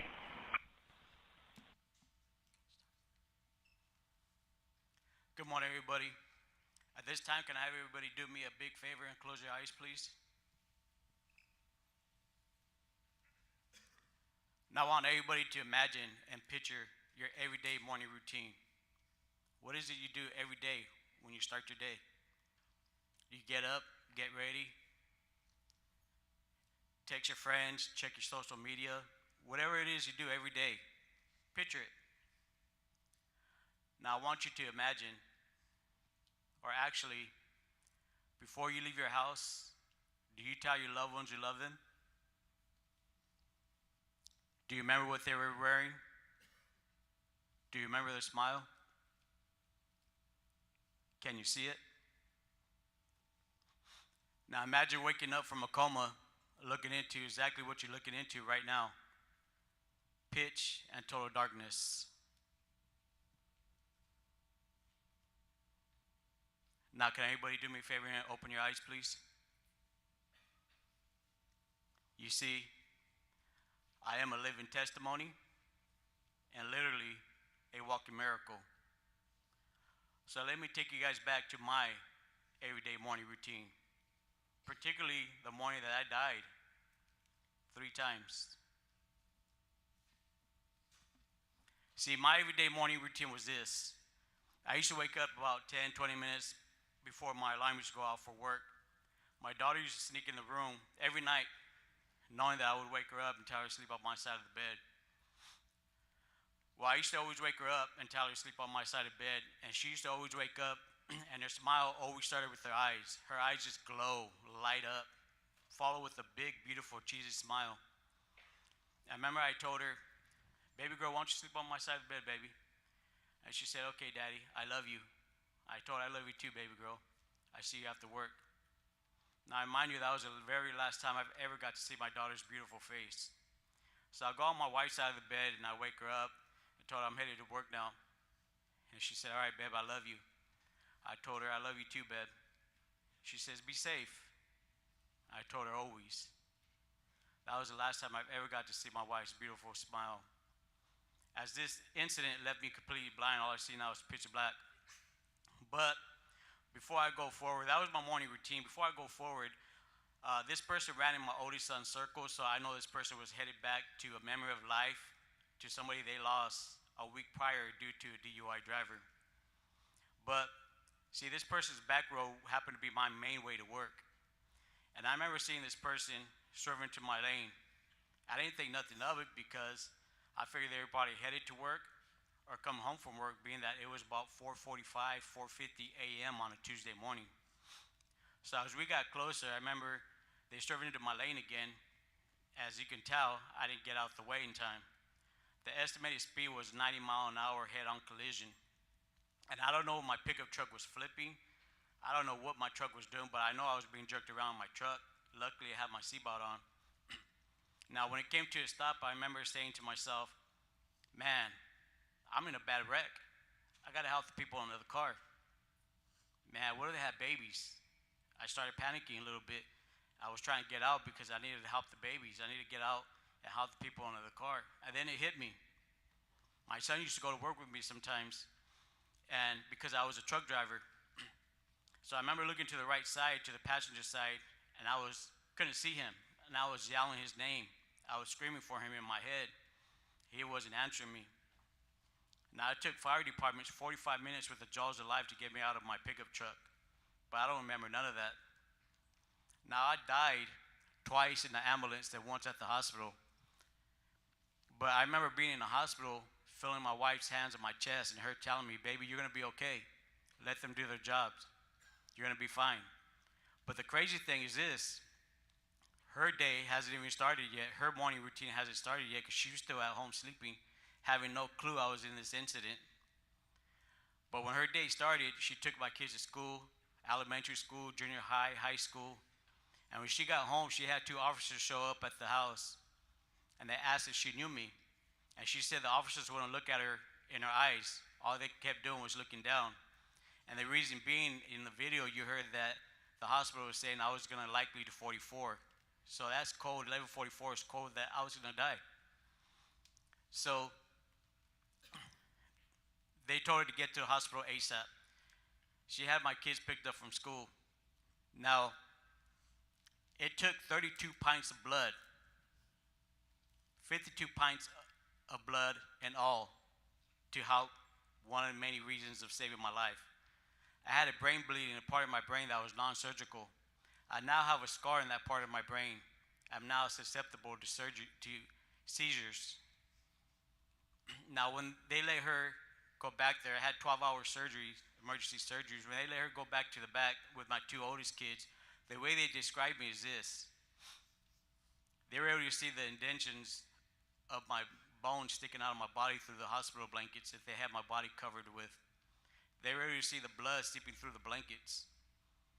My face was so badly swollen, it was like a basketball. I was so badly bruised, I was dark, dark, dark purple, black. I had blood seeping out of my ears, my eyes, my nose, my mouth. And the only reason why they knew it was me because of my granddaughter's name. I have a tattoo on the side of my head, Esperanza. In English, that means hope. Something that the hospital and everybody, the surgeons and the staff members, all lost hope in me living. And I say that because I remember waking up from my coma. On the left side of me, I heard my kids crying. On the foot of my bed, I heard my wife crying. And a doctor, come to find out, was a brain surgeon. He was deep voice, real strong accent, sounded like Count Dracula, but he was telling my wife, and it wasn't the first time, come to find out, it wasn't the first time he told my wife, but he was telling my wife to pull the plug on me. I had no chance to live. My kids really had to think about pulling the plug because I had no chance to live. You've seen everything I just did. And I knew he was talking about me because all I could see was pitch black. I had no voice. I tried talking as I had a trach down my throat. My body felt paralyzed. I couldn't move. Now, I have no clue how I did it, but I sat up. I remember I sat up. I remember the nurses on the right side of me started tripping. They just started flipping out. They called the doctor. And come to find out, it was 2 weeks later, I woke up to the exact same thing. On the left side of me, my kids was crying. Towards the foot of my bed, my wife was crying. And Count Dracula was telling my wife that with all the brain damage he endured, he's not going to have no brain memory. He's not going to remember you, let alone his own kids. So again, I'm looking at pitch black. I had no voice. My body was paralyzed. All I can do was move my right arm. I picked up my right arm and started playing pretty much charades with the nurses and doctors. My wife said, I think he's asking for something to write with. So they gave me something to write with and I started writing. I remember the nurse on the right side of me telling me, saying, look, he remembers how to spell. But truth be told, the joke was on them because I didn't know how to spell before this incident. Now, as I sit here blessed in front of you guys today, they had to reconstruct my face, which I can have another reconstruction of my face, but I choose not to. But they had to reconstruct my face and my whole left side of my body, as my face and my whole left side of my body is full of hardware and cadaver bones. My face right now, 24/7, the right side of my face, because of all my nerve damage, feels numb, tingling. My face is literally about 5-10 degrees warmer than my whole body is. The surgeon, all in shock when I walked in their office because they thought I was dead. The surgeon that redid my shoulders, not supposed to be able to touch my back with my arm anymore, with all the surgeries I had on my shoulder. He said my shoulder was so bad, it was like a bunch of cobwebs sticking out of my shoulder. I had my bones sticking out of my forearm. I'm not supposed to have no movements in my last 3 fingers. Again, prove the doctor's wrong. The strongest bone in your body, which is your femur, that was sticking out of my leg in 3 different places. My foot was degloved.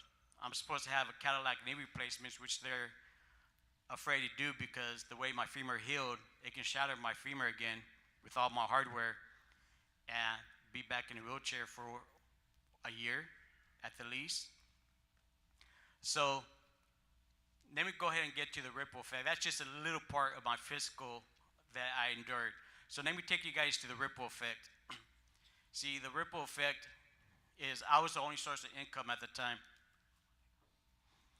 And so it left us homeless. It left us homeless for about a year. The people on the other car had no car insurance, had no job. So as I'm sitting there in the hospital fighting for my life, in my coma, them telling my wife to pull the plug on me that I had no chance to live. Not only was she being strong, trying to be there with me, she was being strong for my kids, but she was also getting evicted. We were getting evicted. Our landlord was taking her to court while I was sitting there fighting for my life in this coma, with her being told that I was gonna die. So about a month after I got home, we were living in our car. Being blind with one leg, trying to protect my family, that ain't fun. We were living from couch to couch, hotel to hotel rooms. And now, my son at the time, he was only 12 years old. This only happened about a little over 6 years ago. My son never got to live his childhood. At 12 years old, he stepped up and became man of the house. So proud of him, but at the same time, he didn't get to live his childhood. My daughters, when they go and get married, I'm not gonna be able to see their beautiful face smiling in their wedding dress. I won't be able to see that. I had one daughter that refused to get married because of that. Now, I have 4 grandkids. One granddaughter is only 6 months old. I have no clue what she looks like. I hear her laughing. I can't hold her because of my shoulder. I can't be the grandfather that I would love to be, that I know I would have been. And instead of me taking care of my grandkids, taking them to the park, having fun with them, they're helping taking care of me. And that's just a little bit of the ripple effect. That's not even including the emotional part that my family goes through on a daily.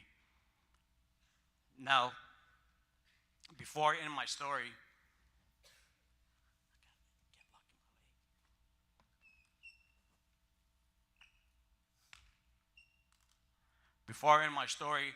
I want to say thank you to all you guys for respecting today. I appreciate it, not laughing during this video. I want to say thank you to everybody involved in this program. As this program, that video, is telling thousands of families' true life events and my family's reality. I want to give a special thank you to my friend, California Highway Patrol Officer Ruben Jones. I want to say thank you to Manteca Unified School District for having me here today. I appreciate you guys for letting me turn my negative into your guys' positive.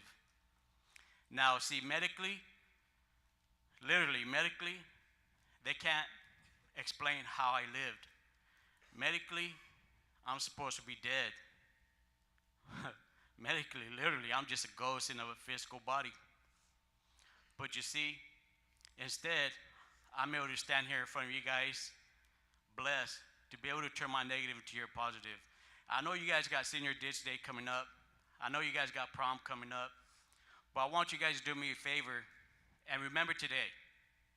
Remember today, remember our stories, remember this video, and ask yourself, what will you do when the party's over? And always, always, always make sure you tell your loved ones you love them before you leave your house. Be a blessing and stay blessed.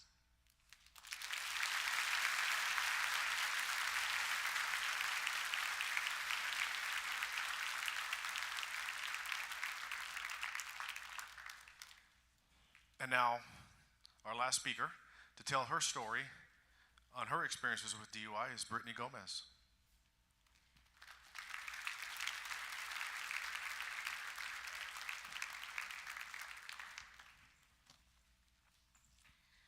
I would like to tell you a true story about my best friend who got sentenced to almost 13 years for killing 2 people while under the influence of marijuana when she was 16 years old. My friend was just like all of you guys, sitting on the bleachers going to school today, almost having her graduation and planning for prom, full of life, but she wasn't making the smartest decisions to live by. I wish I can tell you that my friend had a bad upbringing to try to justify her poor decisions just a tad bit, that she grew up in poverty, had bad parents who wouldn't acknowledge her, or didn't have family to stand behind her, but this wouldn't be true. My friend was raised in a traditional Hispanic home. She comes from a very family-oriented family, a loving but stern mother, a hard-working father who went to college, raised 6 kids, and taught them how to work on cars since he was a mechanic. Her parents didn't fail to instill good morals and thinking skills onto her, but my friend failed to take heed from these things and decided to go against what she knew was wrong. My friend started smoking weed when she was 14 years old. She started smoking a blunt every morning and trying to hide it from her teachers and parents by putting on eye drops and perfume to cover it up. She thought it wasn't so bad because she wasn't drinking alcohol nor popping pills. She kept telling herself it's just a natural herb after all, right? This became an everyday lifestyle for her. She would wake up and seek her high, slowly progressing to smoking just 1 joint to several blunts all throughout the day. This became her addiction, with her being in denial that she could stop if she really wanted to. My friend started selling weed at the age of 15. She went against her family's upbringing to have a legal job and make a life for herself with clean, hard-working money. She chose the fast life instead and started thinking she was invincible by dodging law enforcement. She went against her morals and started taking her parents' vehicle to go sell edibles and weed to other young and older people, to their parents' homes, at parks and parties, and even scooped down to a low level and would go to local schools around Modesto where she lived. She was able to take her family out and pay for the bill. She had all the nice designer purses and clothes. At 16 years old, she took her driver's ed and was able to buy herself her own Mercedes car. She felt powerful and popular. Having all these nice things, she started to feel like she was prospering at what she was doing. Little did she know that she was heading in the path of self-destruction. My best friend was focused on all the wrong things. All of these things stemmed from her being self-centered, greedy, and always wanting more and more. She was never satisfied. She thought because she was flashy on Snapchat and had a lot of followers on social media that she was being seen. She felt invincible, like she was never going to get caught. That driving high would never harm nobody else because she was good at it and had done it so many times. It's tragic that my friend had to go through a devastating event to have her eyes open. On November 29th of 2017, my friend went to go pick up her brother Julian and her friend Hayden Ignacio from the music studio late at night. She was tired that day. She was smoking weed during the day but felt like she was still capable of driving that night. She prided herself on getting her friend home, then getting her little brother and herself home. She was driving down a residential street listening to music loud in the car, laughing together and enjoying the ride, not realizing how fast she was going. Next thing she knew, she went through the intersection, T-boned a car that was crossing that same intersection. She told me all she remembered was her brother screaming before everything went black. She remembers opening up her eyes after a while and seeing her airbags popped, the car smoky, and loud sirens coming from several directions. She hopped out of the car and helped her brother out, then carried her friend out of the vehicle because he was passed out in the back seat. The other car was flipped upside down. My friend thought this was a nightmare, but it was her reality. There was no escaping this.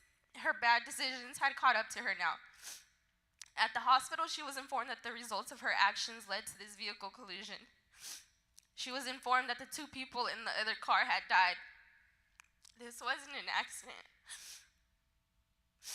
They drew blood from her and it came up positive with marijuana. She was charged with DUI, 2 counts of murder, 2 counts of great bodily injury because Hayden suffered major injuries and her brother got hurt as well. Years later, till this day, my best friend still struggles with the reality that she's the person who took people out of this world. It did something to her soul and changed her life forever. Not only hers, but the other family who grieved loss. This horrible realization of what transpired to my friend within a blink of an eye, to someone who thought something like this would never happen to her, could happen to anyone who follows her footsteps.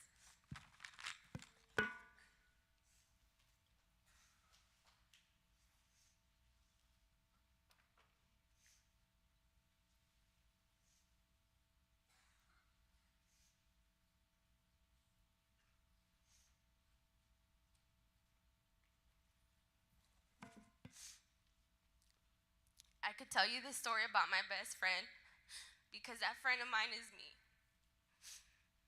My name is Brittany Gomez. I'm now 24 years old and have changed my life around. I'm pained with what transpired and will live with this tragedy weighing heavy on my heart for the rest of my life. I'm currently still incarcerated at this transitional housing where I have to wear an ankle monitor. But I'm still that number WG7982. When I was in the prison, I was training to be a firefighter in Station 5, and I'm now currently training to be an EMT to help save people's lives instead of taking life. This helps me give back to the community by helping others on possibly their worst day. I did this horrible, senseless act 8 years ago when I was 16 years old because I refused to listen to my parents, to live the right way and not see all the red flags that I was doing. I kept smoking weed every single day and driving under the influence thinking I was good at it, thinking I would never get caught nor harm someone else. If you can relate to what I'm saying, please open your eyes and change. Please don't wait till it's too late and end up like myself in prison. Driving under the influence of weed, alcohol, pills, or other drugs can end someone else's life and even your own in a car wreck. Think about if doing all of these things I did is worth taking a life. I took 2 souls who should have still been here living their beautiful life. I destroyed a family and caused heartache to so many people involved in this. If my story can impact or change the way at least one of you guys sitting on the bleachers think today, then telling my story is worth it.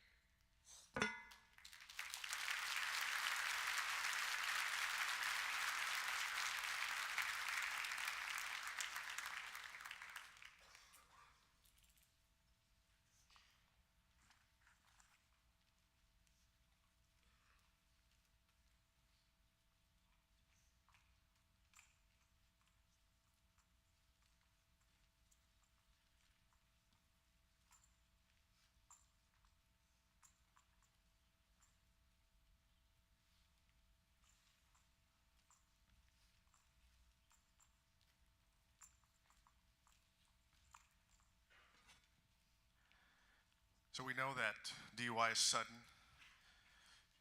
It never happens at the right time. It's always the wrong time. Nobody gets up and says, I'm going to drink something today, I'm going to smoke something today, and go and kill somebody. If you leave the house, and like Manuel says, you don't say goodbye, you don't say I love you, you'll never get that chance. And we know for the purposes of this program, they were playing dead, and they're not really dead, but last night at a retreat, these these kids and their parents got a chance to write letters as if they had died, saying goodbye to a loved one that they selected. And so we have 2 letters from each, 2 letters from the students, 2 letters from the parents. And we're going to read those right now. First up, Monica Medina.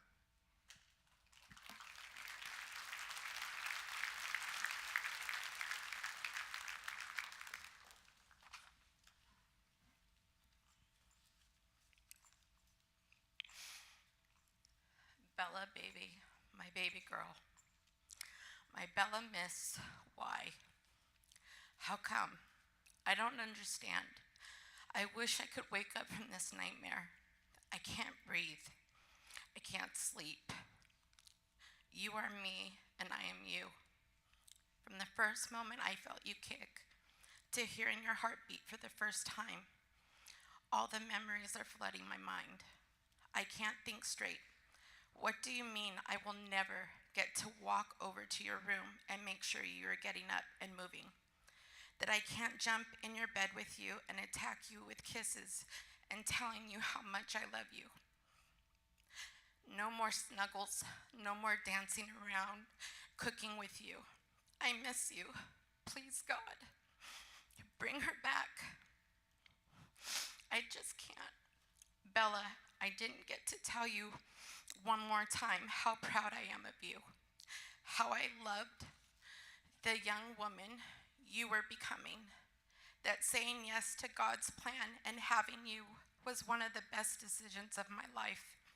I never got a chance to tell you that every struggle, laughter, kiss, hug, I love you, dance party, singing at the top of our lungs was the best thing. I want it back. I want to let you know that you are everything and more, that you brought so much joy into our lives. Even when I was annoyed and angry, it was worth it. Baby, I'm sorry I didn't say that. I'm sorry I didn't get a chance to say that even when you had your laugh attacks at the worst times was one of my favorite times. I love you and wish I said that more, showed more. Please, God, let me wake up. Love always, Mom.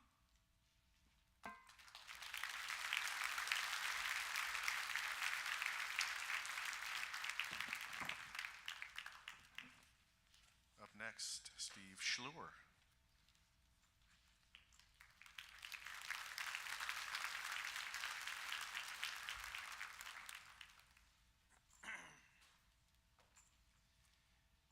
Every 15 minutes, someone is killed or seriously injured in an alcohol-related incident, and today, you died.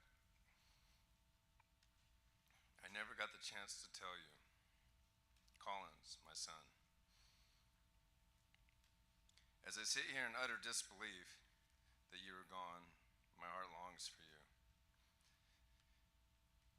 I really don't even know where to start.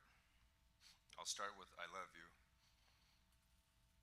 There are so many memories I now don't have the chance to make with you.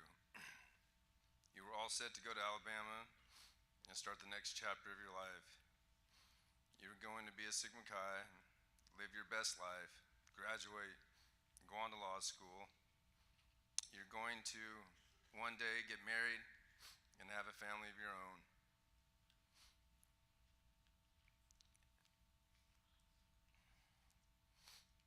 We were going to coach Little League together, baseball. Now all of that is gone.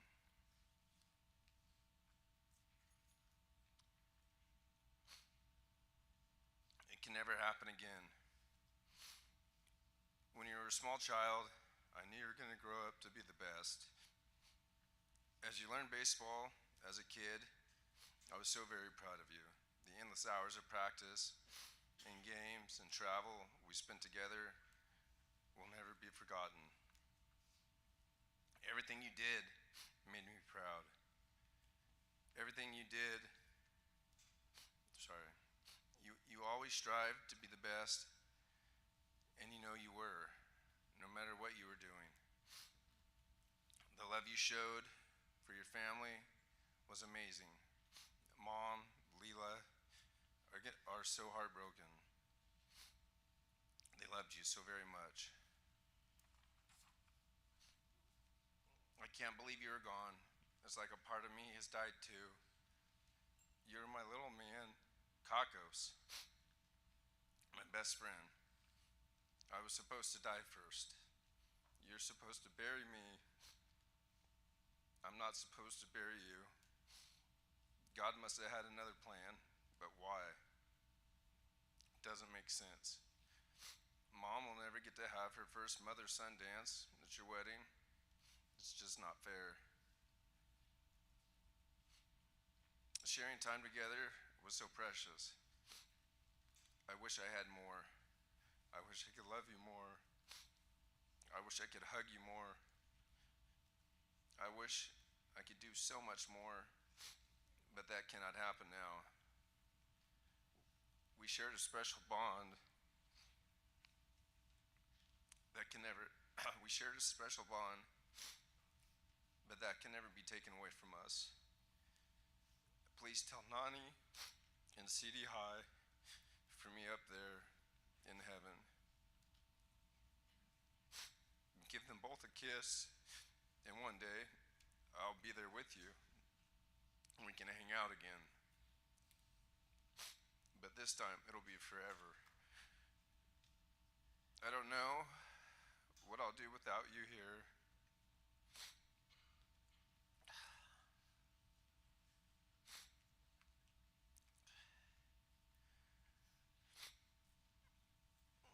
But I do know when I'm there with you again, we'll be together.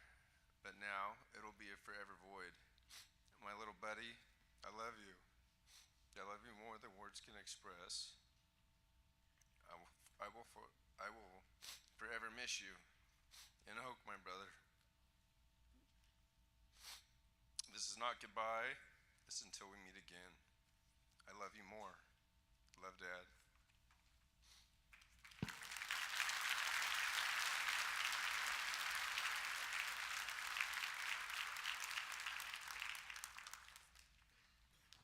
And now our students.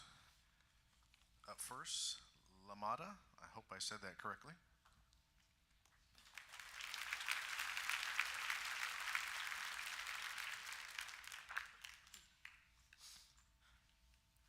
Dear Mom and Dad, every 15 minutes someone dies or is seriously injured in an alcohol-related incident. Today I died and I never got the chance to say goodbye. If I could have spoken to you both one last time, I'd first apologize. More often than not, I took you both for granted. Having had two loving parents actively in my life is a blessing I wish I thanked you both more for. Mom, I know how hard it was to understand my choices, especially compared to my sisters, but you never made me feel like a burden. I wish I talked to you more. I wish I was more open to you. My favorite memories I have with you are simple ones. You braiding my hair for kindergarten, to doing those same braids my junior year prom. If only you had been able to braid my hair one last time. Thank you for choosing to be my mom. Even when I felt to be different, deep down, the love I felt from you and Dad will always bring me warmth. Dad, from the teasing to the serious sit-down talks, you've always known just what to do to help me through life, without me asking for it. My favorite memories with you were our father and daughter dates. My favorite was when you took me to the local bookstore, no special occasion. You took time out of your day, an exhausting 11-hour shift, to take me out just because you felt like it. Even if I could only come back for 1 hour, I'd only want to spend that hour telling you both about my day one last time, while you, Mom, braid my hair, giving my head one last tender touch, while going back and forth with Dad about whose forehead is bigger, which obviously it's his. The love, laughter, memories you've both given me will carry on even in death. I'll love you both endlessly. Thank you for being my mom and dad. One day, we'll all be laughing with each other again, and until then, I'll be waiting.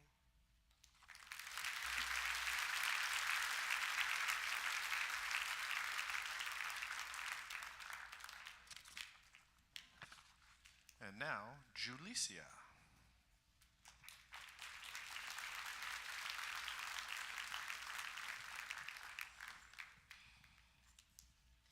Dear Mom and Dad, every 15 minutes, someone is killed or seriously injured in a drunk driving related accident.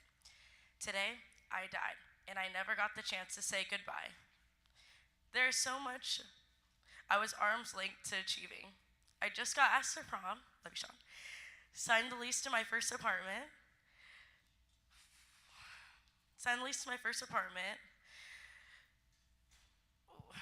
Sorry. You just scheduled my senior photos and ordered my grad cap. Your planner was decked out top to bottom, page to page, with all my important dates we were going to celebrate. Part of me is angry with the other stupid, selfish driver. The other half of me feels relief that while I walked this earth, I checked off so many boxes you set up for me to accomplish. You gave me a life full of opportunity, laughter, and the motivation to get after it every single day. I wish you got to help me move in for college and be a bulldog. I wish I got to send you vlogs from the tailgates and sorority rush. I hope you know I had these dreams because of you. You were a great mommy. On top of everything, never had a question if I was ever good enough. Every time I was sassy or being a typical teenage girl, you never turned away. I wish I could have one less heart-to-heart, Mom. One last pedicure, one last lecture from you. Dad, I will always be a daddy's girl. Sorry we can't have our last moments on that softball diamond where it all started. Or you celebrating my last time on the diamond for my senior night. I want us to get reps one last time. I hope I made you proud in every aspect.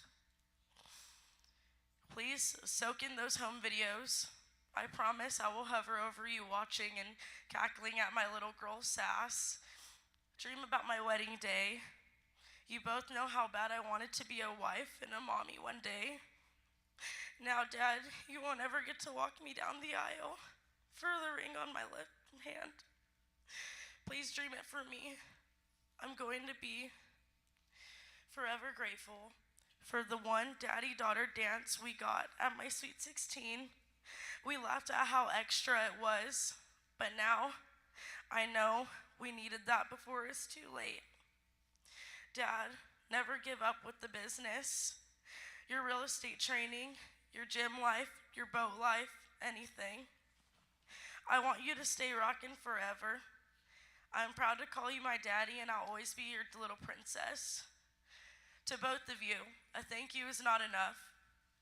And it's gonna be okay is not fulfilling. This all just sucks. But one thing you can do is explain to Jolie how much he completed me. I will be living through him.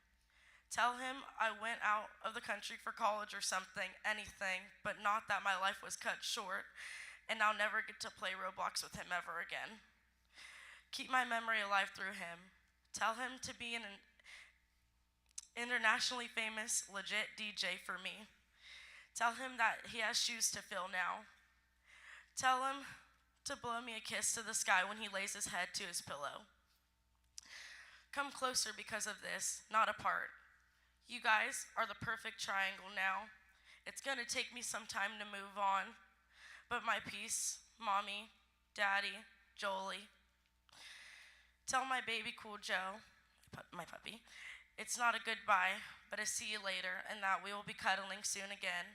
I gotta go now, guys. I hope I made you proud from crown to toe. Thank you all. Love you.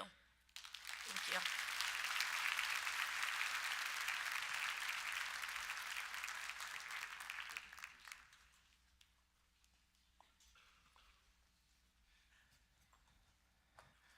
Now, last but not least, our dismissal from your Chief of Police, Chief Stephen Schlur.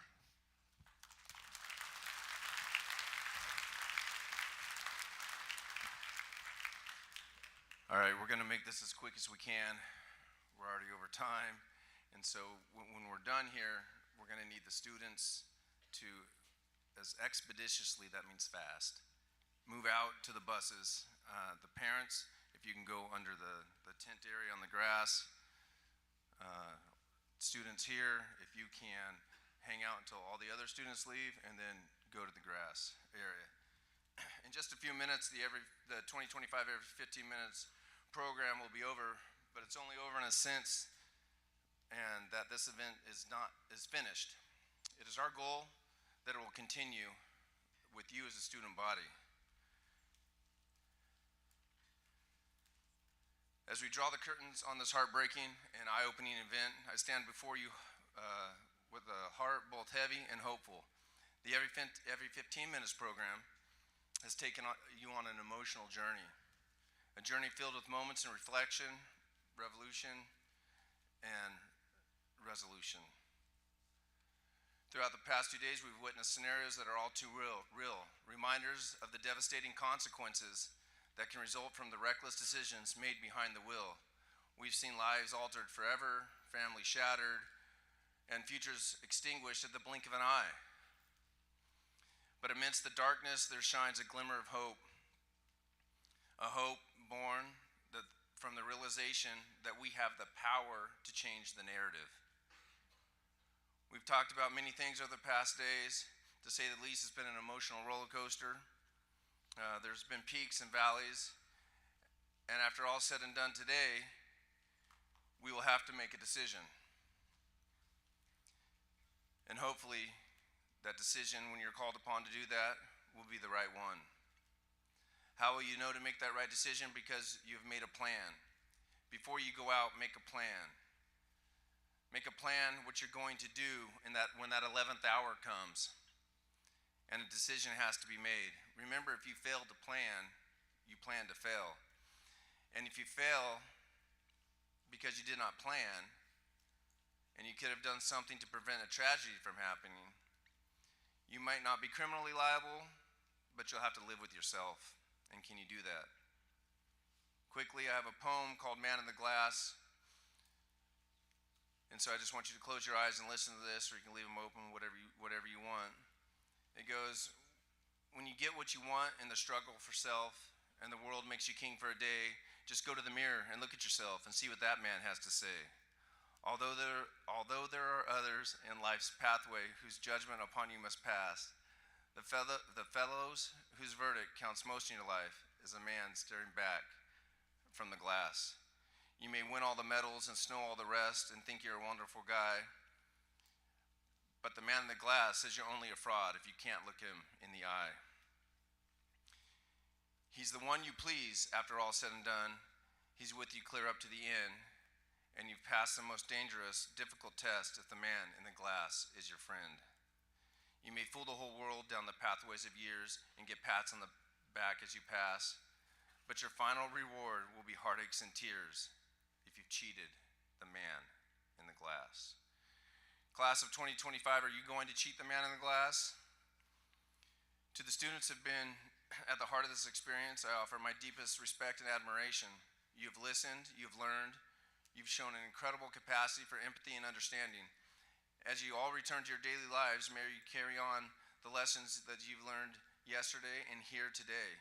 May you never forget the faces you've seen, the stories that you've heard, and the impact you have the power to make. As we prepare to part pathways, let's make a solemn pledge to ourselves, to each other, and to those lives that have been forever changed by the tragedies we have witnessed.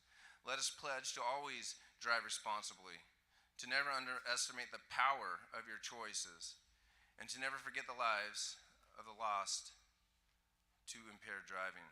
In closing, I urge each and every one of you to take what you've experienced today and let it guide you in the days, weeks, and years to come. Together, let us be the change we wish to see in the world. Let us be the voice, the beacon of hope, and the driving force behind a safer and more compassionate society. Thank you, and may you never forget the lessons you've learned here today. To the class of 2025, have a safe and sober graduation.